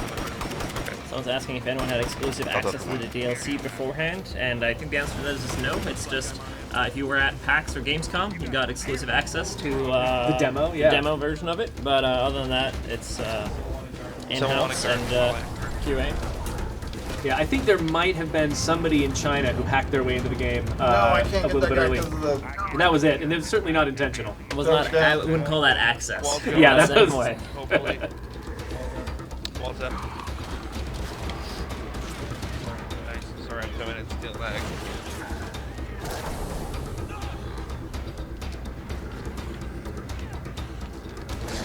Right. So Console Freak really wants to know what the future of this game is now that we've been bought by Microsoft. And I feel like the answer you gave to previously about answering questions about the future, it kind of still applies, right? Right. Yeah, I mean, my understanding is that Microsoft bought us because they're very excited about State of Decay. They want us to keep, making the great games that we make, right? Like that's why they bought us, and so we're really excited to be able to keep working on the franchise that we're excited about and keep working on State of Decay 2. We have things that are in the pipes, and I think just for us, it just makes it a little less stressful, Like it's a big vote of confidence by Microsoft in the State of Decay franchise. Basically, it means they bought us because they want to keep supporting this game and this franchise over the long term. Yeah. And so, yeah. And I mean, everybody knows Microsoft has deep wallets, deep pockets, I guess is the phrase. English is hard. Deep pockets full of wallets. There we go, full of just stacks of wallets. Wallets. So, from that perspective, that's nice to have that kind of backing behind us. So. Yeah. Well, I think it's about time to say goodbye to Jørgen. Thank you so much for coming in here and chatting with us. Yeah, thank you everyone for having me. It's been great to answer your questions and say hi and smile. But enjoy the rest of your stream. Yeah, no, thanks for being here. And to replace Jørgen, although no one can really replace Jørgen, we've got Dan Mode, who's going to come and join us. So thanks a lot, Jørgen, and thank you, Dan, who's going to come and have a seat with us here. My guy's basically dead. So this is Dan Mode. He's a senior artist here. He's a hard surface artist, which means he's hard as nails, and we can smack him around as much as we want to, and it doesn't matter. But no, what? So you've explained what a hard surface artist is before, right? Yeah. Guns, cars, anything that is shiny and exciting to look at. Not characters. Basically, yeah. Just none of those squishy characters. Just hard surfaces. So There's you worked repair packs in front of the wall now. You did a lot of work on Daybreak, specifically with a lot of these new unique props that we're seeing. Either the guns that people are holding, the Clio relay that's in the middle of the base. I did most of the Red Talon guns. That's the black ones with the red stripes. Which, by the way, it's our characters are pretty small on screen. The guns are even smaller on screen. I can always tell who's got a Red Talon gun. The way that art turned out with the two red stripes and everything really making them stand out. Like you can tell when somebody's got one of the most badass guns. Well, I worked with Brant here, figuring out what that look should be and how we can clearly distinguish that. So I'm glad to hear that. I'm glad you guys can tell the difference. They definitely perform different. They definitely have that tactical kind of aesthetic that we wanted to go for. And then I also worked on the relay beacon, the tower that you can kind of see in the background. Theo is working on. The technician, yeah. There's some battery packs, things like that, and then the supply locker back there. Again, the tactical supply locker. Same here. So those three big lockers in the back. Yeah. Cool. And then so It's kind of fun. I think people like hearing sort of the kind of inside scoop on the language we use and stuff like that. And here, like calling the technician Was Theo. there For a while, we knew that that Cleo was the sort of the distant entity that's providing a lot of support here. So just for fun, we called the technician Theo for a while. Yeah. But now we just call him the technician because sometimes it's male, sometimes it's female. Oh, is that the? It's the official term now. It's technician. There you go. Yeah. Well, you guys got a little behind the scenes there then. Yeah, no, exactly. No, that's totally fine. That's what people come here for. They can see just regular gameplay anywhere they want to, but seeing I'm still gonna call him Theo. Yeah. He'll always be Theo in my heart. So where you go? What way do you go? Oh man. Juggernaut. The wings. Party time. My guy's Probably gonna dead. die. Wave 6. Bad news. The Bluggernaut. Barrel's coming down the center too. Oh, I'm down. Did I get it? I spawned the blood. Dirty blood. They got one of the Juggernauts. Hansel Ladula wants to know if there's That's any not Easter supposed to eggs to find in this DLC. Barrel's down. It's hard to say, what you define as an Easter egg. I mean, just the fact that it's set at Blaine's Grocery is kind of an Easter egg by itself, right? Yeah, there's a lot of signage and references to the first game, which is kind of cool. We all love the first game around here. Because most of us didn't work on it, so we get to say we loved it. So we're not patting ourselves on the back. Yeah, we're not. We don't know all the dirty stories on that one. Second Juggernaut's down. I think Brant's the only one in this room who actually worked on the original game. 21 people, Brant? Something like Yeah, that. 20, 22. How do you guys like the Cleo guns? I worked on those too. Cleo guns are great. I wish I could use them right now. I don't have any unlocked yet. Or no, I My buddy Mark worked on the melee versions, all the melee Cleo weapons. Melee ones are fun too.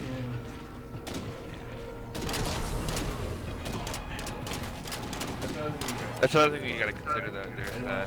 I didn't want to choose a Cleo pistol because a lot of people just unlocked it, and there's only a limited amount of ammo, so I wanted to spread out the ammo size. So, Inveneron wants to know, does Daybreak tie in with any of the lore that's on the radio that already exists? Like stories from Red Talon and stuff like that? And so it does definitely tie in. I don't think you're going to find a lot of just very specific story tie-ins where it's like, oh, you get half the story here and half the story there. But you are seeing the same characters kind of progress and do new things you haven't seen them do before. Because the voice you hear on the radio in Daybreak is Sasquatch, who's one of the characters you hear on the radio in the base game a lot. And so this definitely does continue the story of Red Talon, or continue to flesh out your understanding of who Red Talon is as an organization. And then we've got a lot of ideas in the future for how much further we could take that as we go. Daybreak is not a very story-focused mode, though. Like, we had to be pretty subtle with how we sort of leavened in just a little bit of story here and there to make it tie into the rest of the game. Ow. There's a Juggernaut on the left. There is. Okay, so it looks like my stream might be suffering some performance issues. This is actually not happening on the game side. It's happening on the stream side. If it doesn't fix itself in a minute, I might have to reset my capture card. Sweet. But I don't want anyone to think that this slideshow is the Pop fault it of the game. outside. Knock them over. Don't run near the gas. So I don't know how Taking them down. how close to dead you guys think you are, because that'd be the perfect time for me to reset the card. I just died again, man. Two times in 2 minutes. Okay, it looks like things are getting better, so I'm not going to worry about it too much. I thought you were helping a buddy up, right? Yeah, I'm watching myself die right now. Whoa. And I'm being attacked by my own body. Dude, that was awesome. So P1 Gamer wants to know, does this take place before, this one section, does this take place before or after the apocalypse? Now, from the presence of the zombies, I think it was a pretty solid guess that this took place after the zombie apocalypse. Okay. Safe bet. But a lot of the, I think that, if you looked closer at the lore, I think you'd probably find that a lot of the stuff they're dealing with, things like Cleo, probably existed before the apocalypse, and what we're, these characters are going out and trying to find things that were created before the zombie apocalypse happened that they can repurpose and use and put to work trying to fight the zombies. Hansel Adola wants to know, can we all call his boss and get him off work early so he can start playing? Dan, you can sign a doctor's note, Dan. You're a doctor, right? That's right. It is a blast rifle. All of a sudden. Far back. All of a sudden. It's like being a preacher. You can just write in to like. Yeah, you log on to the website. You give them some it's information. actually the heavy Boom. sniper. Print it out, piece of paper. That's how doctors work. Yeah. I like Poe. 7 years, 10 years education. Whatever. Both your children. Whatever. Snacks. All right, guys. Final wave. I came just at the right time. Final wave. Are we here? Are we gonna win, guys? No. I accidentally wasted. Probably not. It's gonna get real bad. You can see in the upper left-hand corner, we've finished 6 waves. The 7th's about to start, and Hey, the technician has most of his health. Where's the technician now? That's a good question. Let's not ask that too. Oh, there he is. it There he is. Yeah, I was about to say, if there's a bug right there, let's just enjoy it. That technician has a name, and it's Theo. Theo works on Theo. There's 2 bullets. Barrel. Yo, I have 187. There you go. So you might have asked this question on a previous stream, Dan, but P1 Gamer wants to know what your favorite gun is. Maybe to work on or to use yourself. Oh. Would you like a In game or in real life? answer both? Let's start with real life. What's your favorite type of gun in real life? Hands down, all-time favorite is the 1911. It's classic. It's been around since 1911, and it's fun to shoot.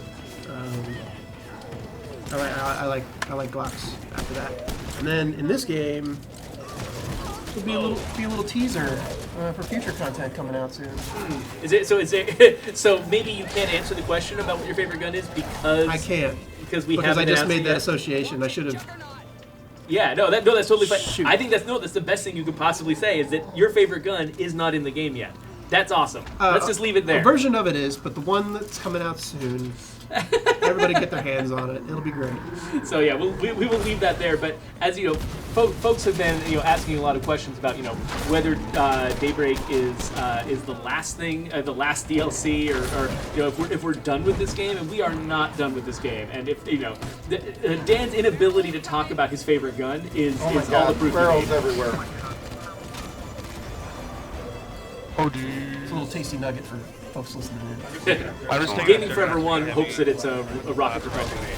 At least I assume that's what he meant. Either that or he wants a role-playing game. But I think we kind of got most of a role-playing game already. So Can I give a clue? No. No. I did not want to put you into that kind of situation.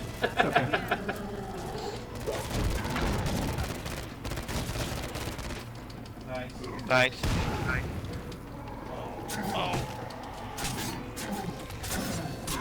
Keep getting exploded, my friends. So, Susie wants to know if Daybreak was inspired by the ending of the first State of Decay, when you had to defend.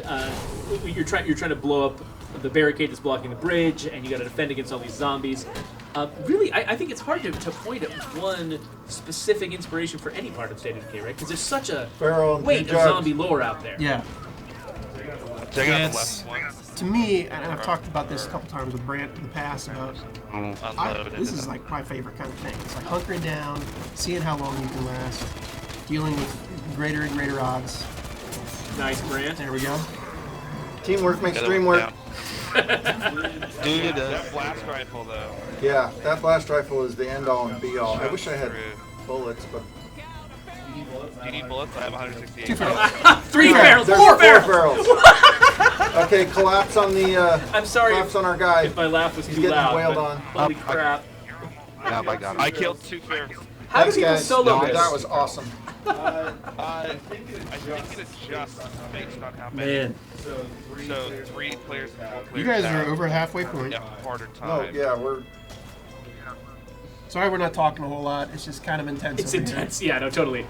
I think like what we want is for the team to be talking a lot, right? And so Yeah. we don't need to get in their way, when they've got stuff to coordinate. Where's John? Oh, Farrell. Oh, look at all those. Another Over the feral. wall. 5 barrels. Sorry, I'm killing myself. 2. There's 2.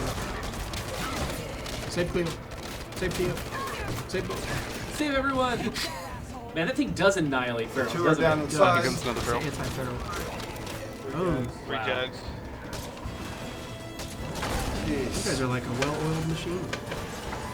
So Blaise Experience wants to know, wants us to ammo. explain one of our achievements. We've got an That's you, achievement right? called. We've got an achievement. Yeah, we've got an achievement called That Bite Looks Infected. Bite with a Y. And I'm just laying into the goal is to open up OB 1111111 Cleo drops or something like that. So that's not an O, that's a 0. And I think if you look that up, put that in any Google search Look at that bar, it'll sunlight. give you some details about where that number comes from. Oh my God, guys, we're close. That's all I'll give you. 15 seconds. A lot of the time, you know what? I think I'm going to switch over to just watching this game. The sun is coming up. We did it. Repairing a wall. Did we win? 5 seconds. Yeah. Oh, Let me yeah. heal Theo really quick. Oh, here we go. We came. We saw. We did it. And we So, defended. so this lovely prop right here. Yes. We've got the right guy on the screen Yeah. here to talk about this prop. Well, Mr. Gronk did all these beautiful effects. I've actually never seen this in final form, so that's Because pretty we're all cool. terrible at this game. Yeah, except for our Yeah. amazing Our QA amazing- team who our made this amazing, happen. Yeah, QA squad. That. Look at that. Mission complete. Sweet taste of victory. gentlemen. Congratulations, everybody. We'll see how much prestige we get for this. So we got 500 for surviving 7 waves. 22 blood jugs, or blugs. Bluggernauts. So wow, holy cow. All right, I want to see the sweet loot. 882, and then what did we unlock? Get that payday, son. Oh, come on. But you unlocked it in State of Decay 2, so now That that axe, Warhammer. Okay. Okay, so you got the axe in Daybreak, and you've got the remote grenade and the Warhammer to bring back into your base game, or into my base game since you're playing on The my axe. account. Spoilers. The The axe axe is is all I awesome. care about. All right, Dan, The axe is Lloyd, probably you're going my to take favorite. over for me for a round because my hands are tired. All right, so you got to put that thing around your neck, but not This around goes your around your ears. neck. We had to really jerry rig the audio setup in here so you could hear your teammates, but also, you know, Like, do this. just And put it no, around your neck. Put it that one around your neck. Oh. and then these on your ears, because we had to basically siphon Brant's audio Sorry of the for all the chat. messed up We audio. have Oh no, that's fine. We have only the most technologically advanced setup here. So yeah, go ahead and swap with Brant, swap chairs or whatever, Okay. and we will keep this going. So we are hoping that here, while you guys are moving around, we are hoping that Quinn Richards is going to join us at some point before the end of the stream. He was a senior designer on the project, and he's probably got a lot of insights for us. But he's been at Microsoft Studios because he did their stream this morning, and we're not sure if he's going to get back on time. So if he shows up, we'll be happy to welcome him on here. I'll- But if he doesn't, I'll totally be Quinn for a second. yeah, Brant will be our resident Quinn. I mean, I think you've got the you got the snark. You've got the attitude. It's great. I'm Quinn. You got a problem with that? Quinn's like that, only he's smiling the entire time. And Quinn's nothing like that at all. Yeah, so Dan Mode went ahead and made all of the guns that went into this like 1,000 times better than they would have been had I done them. So congratulations, Dan. That's true. It's all true. It is actually physically possible to make things 1,000 times better than I make them. Oh, look at you, just taking all the weapons, or all the ammo. I'm on the stream. I can do what I want. So make sure you're communicating with your team as well. Make sure to drop everything on the ground all the time. There's Brant Fitzgerald right there. Take care of him. Not like take care of, though. Don't. All this advice I just heard. I don't know if I trust these guys. Brandon, Woodhorn. his motive is always shrouded in mystery. He never To quite everyone, knows. including me. I think sometimes even himself. I am the ultimate objective. He doesn't know what he really wants. Plain.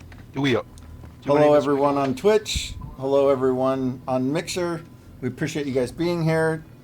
Some super fans in there. I'm not going to name you all simply because there's too many to name. Name drop. But we love you guys. Thanks for hanging with us. Gaming Forever said he wants to see Puppet Brant show up in the game somewhere as a prop. No, in the game. He's right over there, Doubtful. physically in the room, but Doubtful. Also did that helicopter flying over you. Yeah. oh, nice. Pro tip.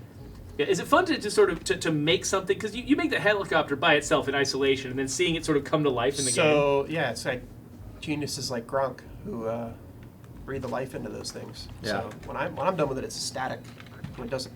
It's boring and doesn't move. move around, Speaking doesn't fly of, Oh, look, here's Quinn. Brant. I'm going to go. Thank you so much for being here, Brant. Let's get Quinn in here in the hot seat. around and provide commentary, but I would imagine.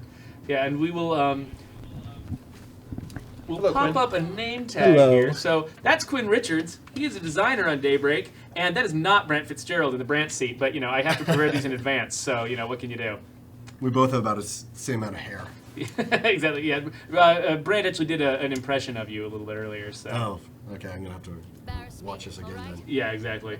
But yeah, so Quinn did a lot of the work, sort of planning out, the way that Daybreak plays out, trying to figure out how to make it fun. And we went through a lot of iteration on this, trying to like zero in on what was actually going to be a good time. A lot of company-wide playtests, which were a blast. Oh, yeah, that's true. I don't think I've ever actually worked at a company that did as much playtesting as we did trying to get Daybreak to work. Yeah, it was great. It was probably the loudest I've ever heard this company. We were so excited. Yeah, exactly. Or frustrated, like angry and excited at the same time because people were screaming when they weren't finishing it. Did you see me playing earlier? Like we couldn't. No, I wasn't able to see it earlier. No, I was too busy trying to set up this elaborate thing we got going on in here. Oh, nice. This is awesome. But yeah, so we've actually these guys actually they failed their first round, and then they won their second round. So now we're in their third round. We got Luke, Dan. I think we failed our first two. Because the very first one we didn't even get through the first wave. Oh, I don't even know. Did we even do that one on the we air? We got the achievement though.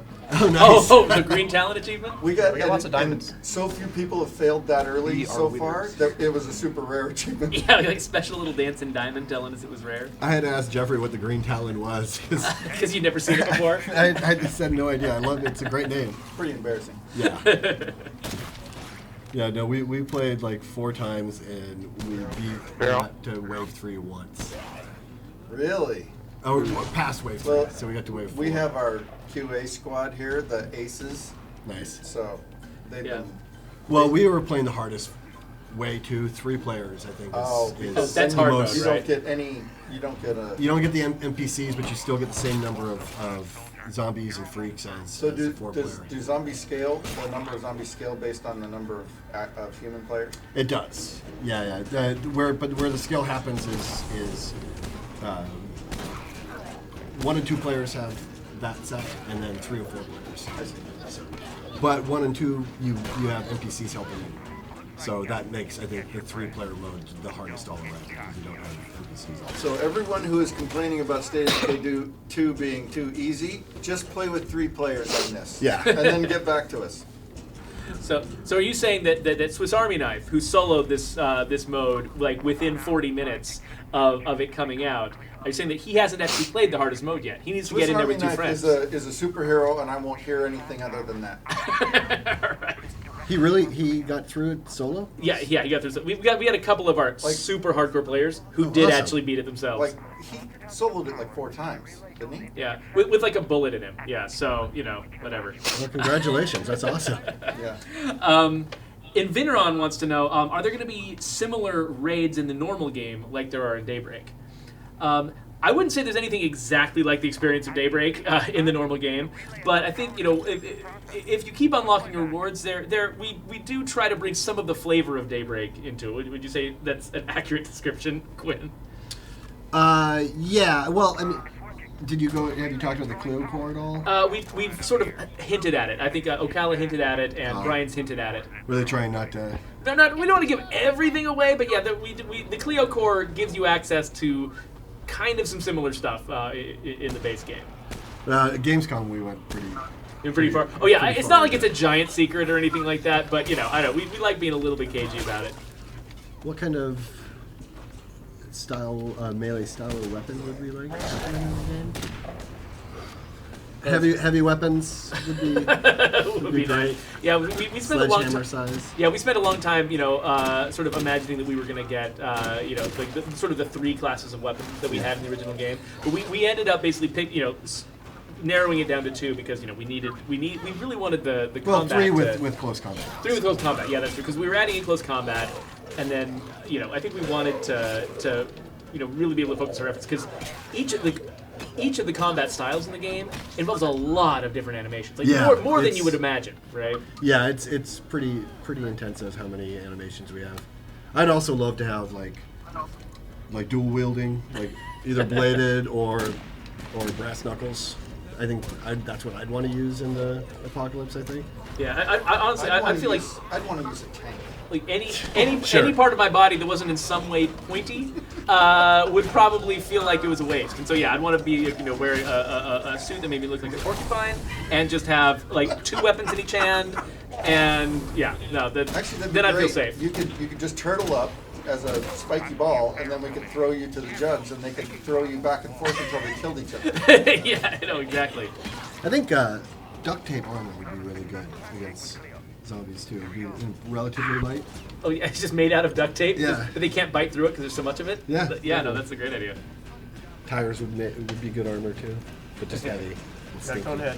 Yeah, just a big pile of tires. Get inside and don't make a noise. A rare appearance by a Conehead. So which one? Oh, so Dan's is showing. Yeah, so we're seeing Dan's screen, and then we've got Luke who's in here playing as Brant, and then Twain, the person who's using the name Twain, that's Brandon Martin in the other room, and the person using the name Nigel is Christina Passion. Yeah. So they're over in our lunchroom. Nice.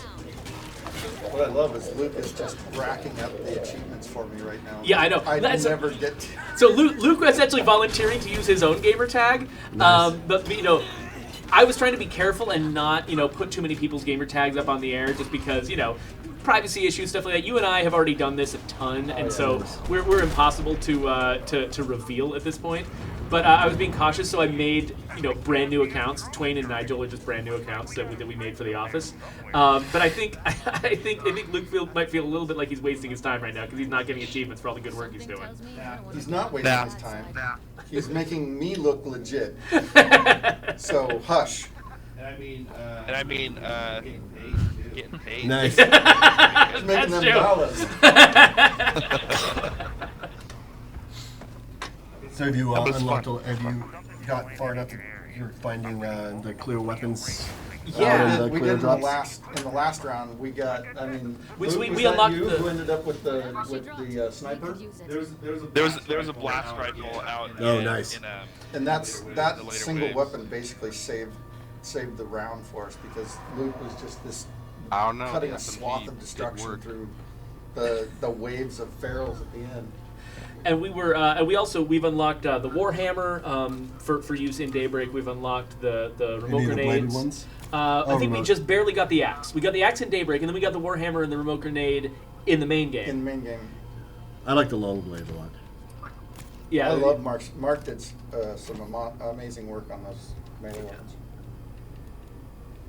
They definitely have the weapons in this, both the guns and the melee, all have a very unique character. Mm-hmm. Even the consumables, I think, end up bringing a lot. Like just the spider mines alone are like brings so much happiness. The last game I finally got some of those, and I just ran around throwing them around. Uh-huh. Do you have to trigger? Yeah, them? then you trigger them, and then they deploy. Yeah, and then they're independent after that. Yep. Okay. Yeah. Yeah, what I like to do is like place them and just wait, and then trigger them later. So early in the round you place them all, and then.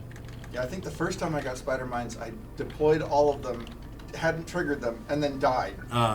So then they were always just going to sit there. That is a shame. That was just poor play on my part. Yeah. You can say it. I know, You a can say shame. it. A shame's better. Luke's screen has one of our floating heads.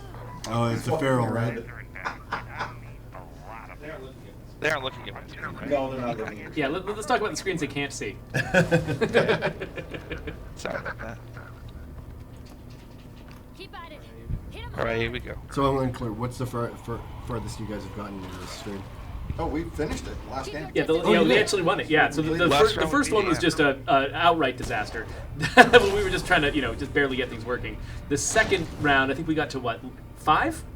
And then We got 5. and then 7. We got through all 7 the next time. Oh, that's awesome. Yeah, we're basically experts. The stream's watching my incredible aim right now. Yeah, exactly. It's stressful to be the one sort of in the hot seat on the stream. Oh, totally.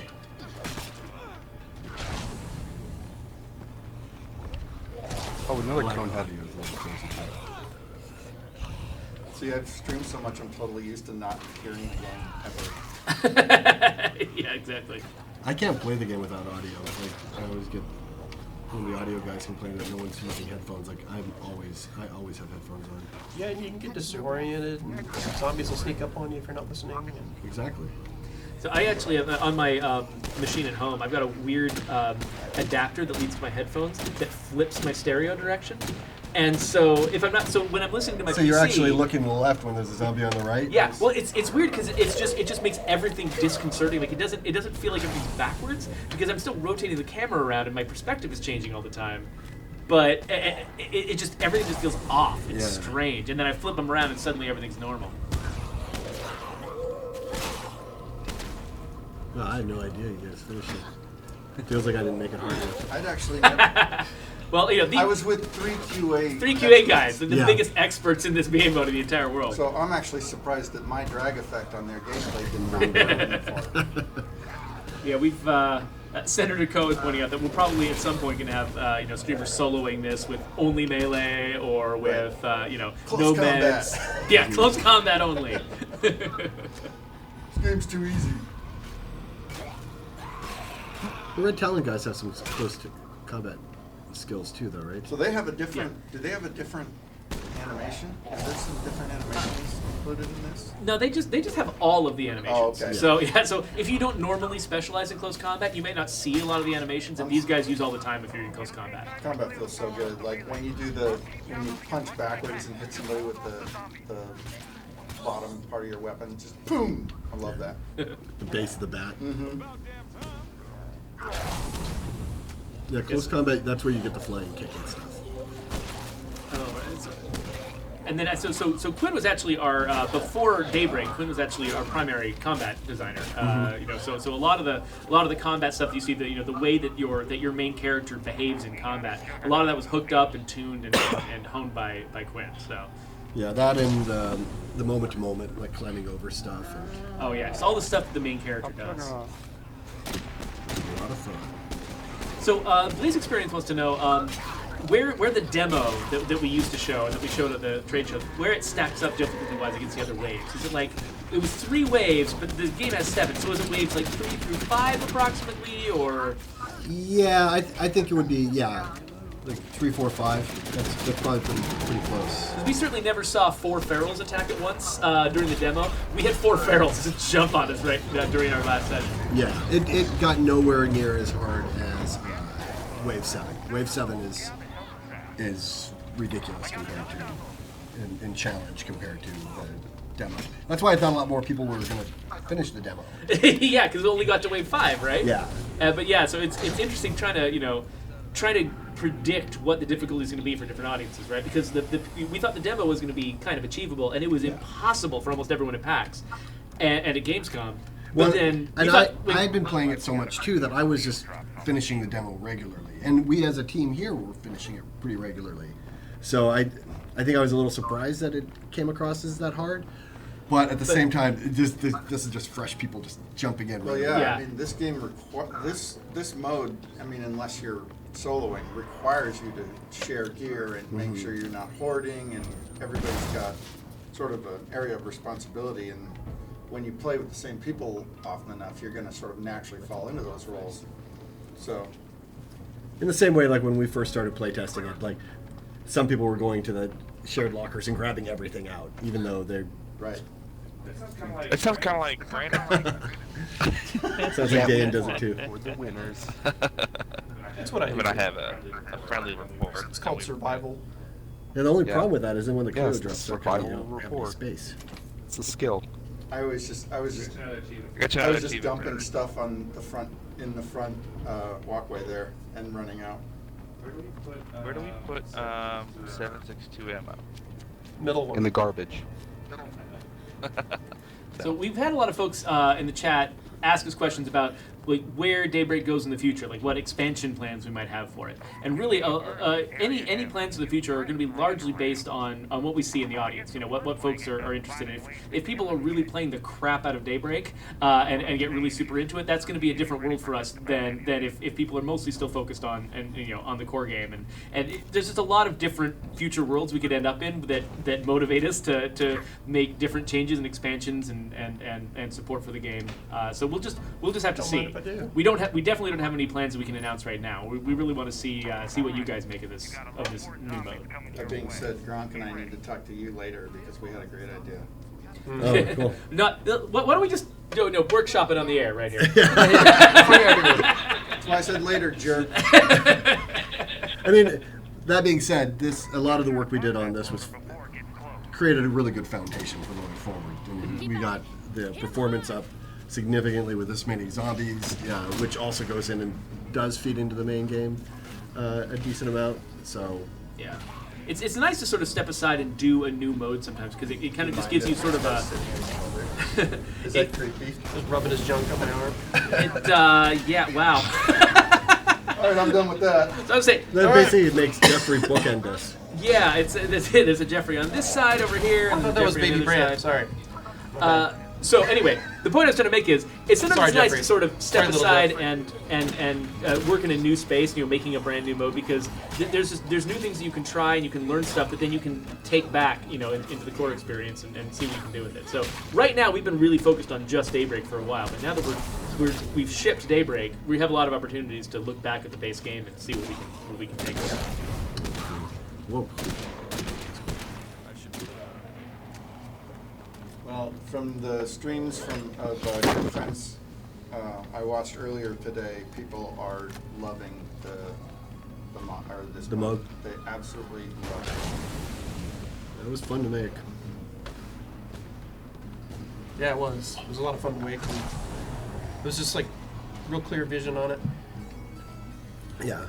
You guys did a great job. Yeah, especially after working on something. The cats. Working on something that was so enormous and varied, and then switching to working on something that's so focused and narrow, it's a different experience, and it's something we should make sure we get to do now and then, Like the closest thing to a game jam that we could have done. Yeah, exactly. I don't think it can be mentioned that Ocala did such an amazing job. Oh, sort of corralling all these folks, directing this to its finish. So kind of corralling cats. Yeah, I think I was asking how do I explain what your job was on this, and cat herder was I think one of her first suggestions for what her job would have been. Yeah. That's really funny. I gotta recalibrate my aimbot. I'm just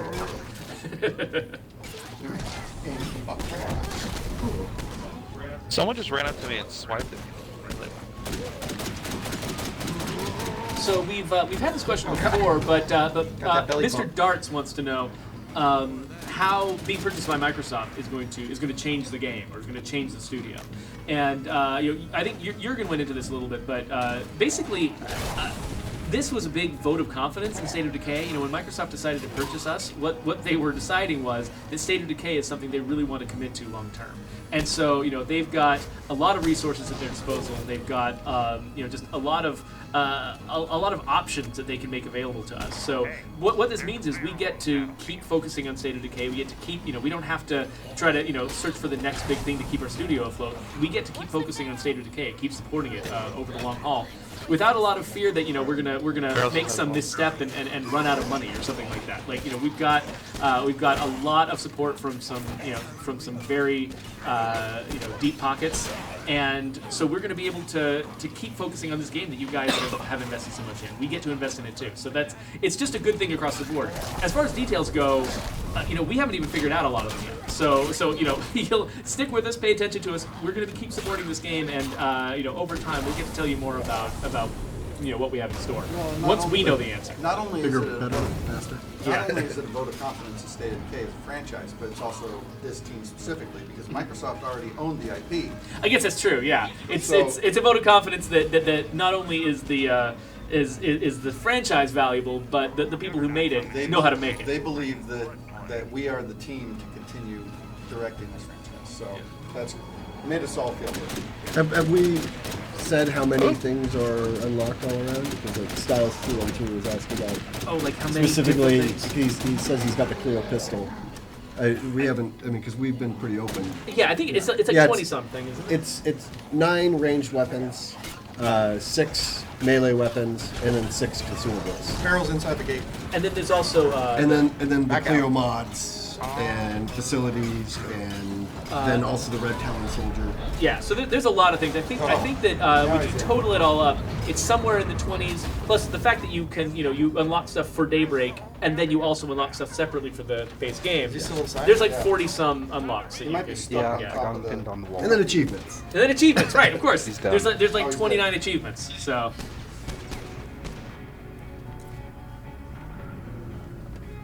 I've got blood plague. So Leon Anagers wants to know, Oh, I'm what if sorry. you don't find the Red Talon agent that you've recruited? Like you call them over the radio, and you don't find them out in the world. Like, maybe you just quit your game or whatever. So we've done our best to try to make that bulletproof. So that mission, if you call in a Red Talon operative and you haven't recruited them yet, that mission's going to stick around, and we're going to keep bringing that mission back. Even if you quit the game and come back, we're going to keep trying to bring that mission back so you can always track them down and recruit them. We put a big, blaring marker on them on the map, so you shouldn't have any trouble finding them. And then once you've got them, they're yours. They're a part of your community. If any of this doesn't work, please tell us, because we tried very, very hard to bulletproof it, so you could not possibly waste that currency. Because But it's a lot of prestige, right? it is an awful lot of prestige, and we know how costly it would be for you guys if that wasn't reliable. So we made it as reliable as we could possibly imagine. Please let us know if anything didn't work. Do we have a number on the amount of prestige possible to get within one round? Within one round, Someone was asking at the Microsoft stream. I'm not sure. Luke, do you guys have a top number that you guys have gotten? Because there's a lot of different things that feed into prestige, right? I can't recall. 1,000. There's been a lot of tuning passes that Have we we've ever done broken 1,000? Where we Yes. I think it's been edited down. Okay, so But you I can think approach it. Maybe. I think you can approach it. Maybe you still can now. Once there's 3 different tiers that you can get, and then once you unlock like all the first tiers of items, you can obtain up to 3 rewards in a game, and that's if you go all Oh, the that's way right. So through. once you've Oh, do you unlocked put things everything, down you're to get getting that? prestige in place of the stuff the you've pistol? unlocked. Yeah. So I think then the that's prestige the gets way higher. to break 1,000. Okay, that makes sense. My ammo situation So- is about to change. Okay, yeah. So there's a lot of variance in how much prestige you can get, but the max is somewhere around 1,000, and it changes based on how much stuff you've already unlocked. I think we got like high 800s. Yeah, we just got high 800s, and that was a I got pretty good 900. round. And so yeah, I so got expect it to be around there, maybe a little higher, especially as once you've blown through a lot of the Everybody rewards. just pretend I said something inspiring, okay? It counts against your community limit, right? But it's on the ground. Did you see someone's asking if the Red Talon agent Oh. count against? Yeah, It counts against your limit. Is that Yeah, what you said? yeah, Oh you yeah, have to yeah, have- it does. You have to have enough space in your community to To bring recruit it it. in. Yeah, Yeah, you won't even be able to spend the prestige if you don't. Right, yeah. If you attempt to spend the prestige and you don't have room in your community, the radio call will fail. Red Town will say, you guys don't have room, so wait till you have room and then call us back. Any other way to exit?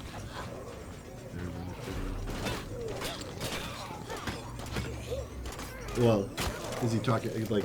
I didn't see the thing you were reading. Oh, I thought. I'm not sure. what you- I'm looking at different stuff over here. Oh, someone's just asking if there's a way to exit and how do you know what you're getting when you rough stuff. Oh, like if you have to quit early, how do you know what you're Sure, going to they get if you don't quit early? Yeah, I'm not actually sure. Do you have to actually complete the round, or either complete the round or die in order to get your rewards? Yeah, but that's something that we're looking at to change. So. Yes, we'll see how that goes long term. So. But it'll always show you after the screen showing you how many zombies you killed and things like that. You'll see how much prestige you got or if you got unlocked everything. Blaise Experience wants to know how many of the 9 new guns are Clio guns versus Red Talon guns.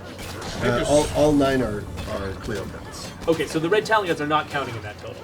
Because I think there was at least one Red Talon gun that was new for this mode. Am I remembering that right? Or there's a few. Well, actually, I would have to talk to Brian. I think there is one new, but I'm not sure if that's actually feeding back into the base game. There's the Desert Eagle variant. I haven't seen that in this mode. Yeah, this mode just has the sniper, the shotgun, and the and assault. the Scar. Yeah. So Senator Coe wants to know if it's possible to also unlock the vanilla game Red Talon agents, the ones with the tan vests. So there was some internal debate about whether or not people would be happier to only get the balaclava outfits that you see down there, or if they would be happier to get a mix of the outfits. So we went with all balaclava, but if you think that was the wrong choice, please let us know on social media. He's very upset. And we'd like to hear what you guys have to say about that. We are pretty much out of time. So And let's... it's pronounced baklava. Oh, I have no idea how to pronounce that word. It's So I know baklava. you're kidding. I still might be getting it wrong though. Yours sounds right. So how close are we to? Because we're getting into wave 5 here. So we're either, I don't know. Do you guys want to just die on purpose or something? I feel like we need to go out with a bang. I don't want to just sort of whimper out of here. Yeah, I should go here. Whoa, well that's certainly one thing to do. We can all meet Oh, it looks like my stream performance is going down too. We're getting sort of the slideshow effect over here. Even though the game is running just fine, my capture card's causing problems. So yeah, you want to just hang out in the gazebo and let the zombies win? Yeah. Oh, I just died. Well done. That's exactly what we're looking for. Well, you know what? I think I am going to call it because my stream performance has gotten all weird. And, that's not the last image you want to leave on people's eyes. So why don't we switch over to this lovely image of Dan and Quinn. So thank you so much, Dan. Thank you so much, Quinn, for coming here. And thank you especially to our QA team, to Luke, Christina, and Brandon, for making us all look good on this stream.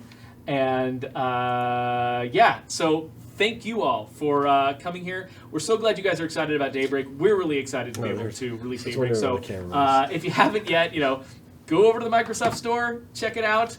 We would love to get you guys' feedback. You can, tweet at us at Undead Labs. You can, follow any of us individually if you want to track us down. And we would love to hear what you think, because we're going to keep supporting this game long term. And, we really want to get your feedback so that we can keep making it better and better as time goes on. Anyway, thank you all so much, and we'll see you later. Thanks, everybody. Thanks. Bye.